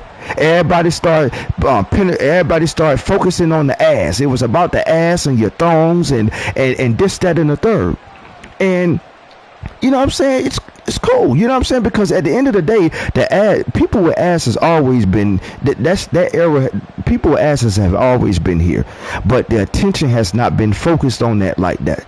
But you best believe, even people back in the day had fat asses, but they just didn't put them in front of us like that. It was more so the titty thing, because at that particular time, ass is nasty. Like, you know what I'm saying? Like, what I want to focus on, like, that's nasty. It wasn't until, again, with the Thong Song Cisco, where they start putting the emphasis on the ass and the size of the ass and this, that, and the third. Now it's gone from that to being, now it's gone from being thick with a fat ass to now eating ass. Now it's going from that to now eating ass. The very thing that you sit down on the goddamn stool and release, the very purpose that the Most High created the ass was to release shit. Lucky it wasn't a fumble, really. And now you got in people, this is how you know that we in the times, bro. You got people that are now infatuated with eating toxic bacterial waste from another person.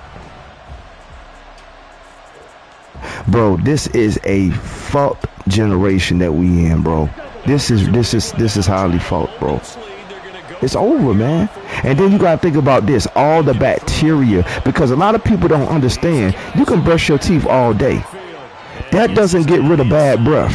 What gets rid of bad breath is that tongue. Your tongue carries all type of goddamn toxins and bacteria on it. So if you don't brush your tongue or scrape your tongue or use something to kind of get rid of that residue off that tongue, then you stuck with the halitosis. You just soaking up. Your tongue is like a goddamn baby wet wipe, and it just absorbing all that toxicity from motherfucking asses. And we know that women do not eat the healthiest. I'm talking about these women be up here eating the sloppiest of the sloppiest, unhealthiest meals. And that shit got to break down and come out some way. And you willing to put your natural, Most High given, natural God-given tongue on somebody else's. Bro, that is crazy, bro. That is crazy. That is crazy, bro. And you got people that smoke after each other. You got people that roll blunts that smoke after each other and be proud to, just because they're getting high, not knowing that they're inhaling shit. Booty juice. They inhaling booty juice. You know what I'm saying? Like, bro, like, that is nasty. Like, bro, like, listen. You gotta listen. I don't give a damn what nobody's saying. I'm just gonna be all the way funky. You listen. Not all the times can you even deal with your own self sitting on the damn toilet and smelling yourself. Goddamn, release them toxins. And you goddamn had the audacity to have somebody, yeah, baby, just bend on over. You know what I'm saying? Bend on over and just let me go ahead and just stick it where there's no sunshine at. Bro, I'm good, bro. I'm good. I'm good on that, bro. Bro, it's a lot of weirdos out here, bro. A lot of weirdos, man. A lot of weirdos. You cannot expect to keep doing that shit and expect to be healthy and look healthy and your skin to look healthy. You're gonna have all type of shit, critters and shit around your mouth, inside of your mouth, around your lips.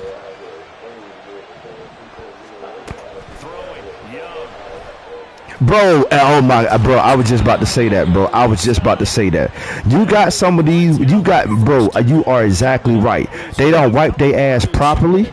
And what I mean by that is, like, just because you wipe your ass with toilet paper don't mean that you got all the shit out. Sometimes you got to take a shower. You got to get in there and get all that shit out. You know what I'm saying? Especially if you're a woman. If you're a woman with a fat ass, you, ma'am, you is not cleaning all of that up. You is not cleaning all that up in one setting. And you got all these niggas just be googling eyes over ass. Like, God damn, that shorty got a fat. God damn, look at that ass. Bro, if that bitch were to release a toxin in your peripheral, you would flee the area fast as you would not be thinking about no fat ass. You'd be like, what the fuck is that smell? You know what I'm saying? Like, bro, like it is. Man, it is crazy, but yeah, you are right, bro. Women don't even know how to wipe their ass properly. You know what I'm saying? After they shit, you know what I'm saying? And then not to mention these women that get BBLs. You know what I'm saying? BBLs, and that didn't at once have an ass, and now all of a sudden they got an ass. So you mean to tell me you gonna get all that extra access back there? When you sit down on the commode and shit, you gonna get all that extra access up that you didn't normally have before.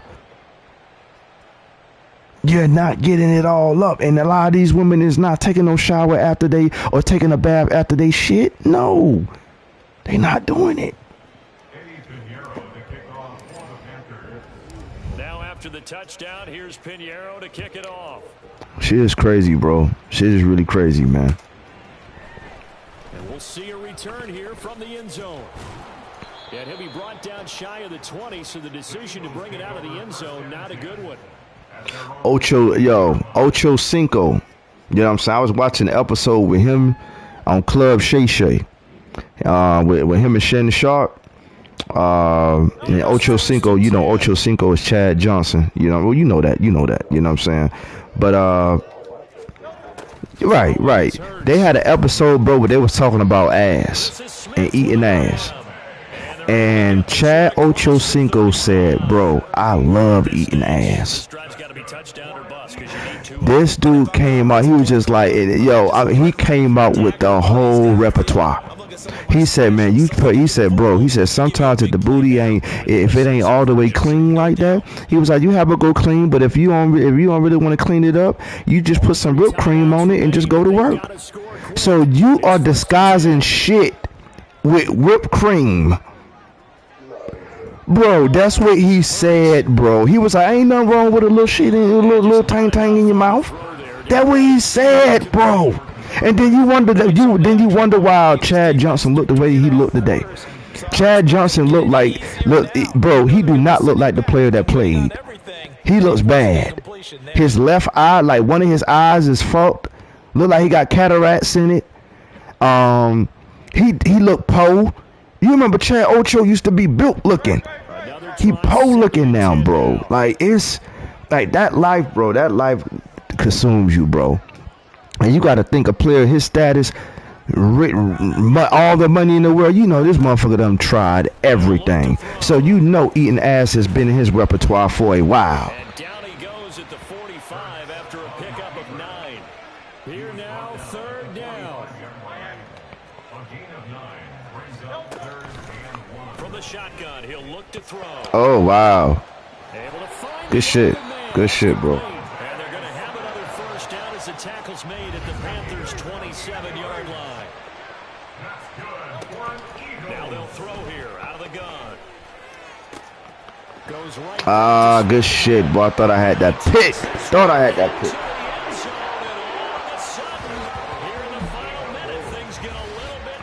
I seen it. Game on. Don't go anywhere yet. You got a one-score game now.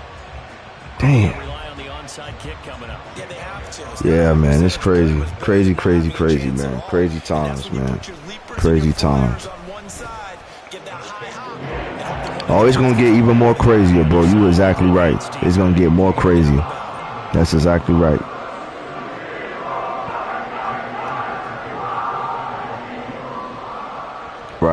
Right. It's definitely gonna get crazier, man. After the touchdown, here's Elliott on to kick it away.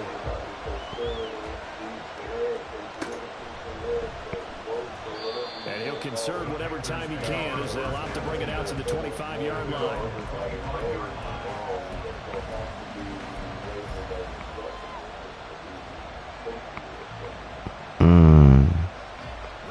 The Panthers out there and ready to begin their next drive. And 3 timeouts remaining here defensively, but really not much reason to use them at this point as this one is all but over. If they use the timeouts here, it's strictly for show.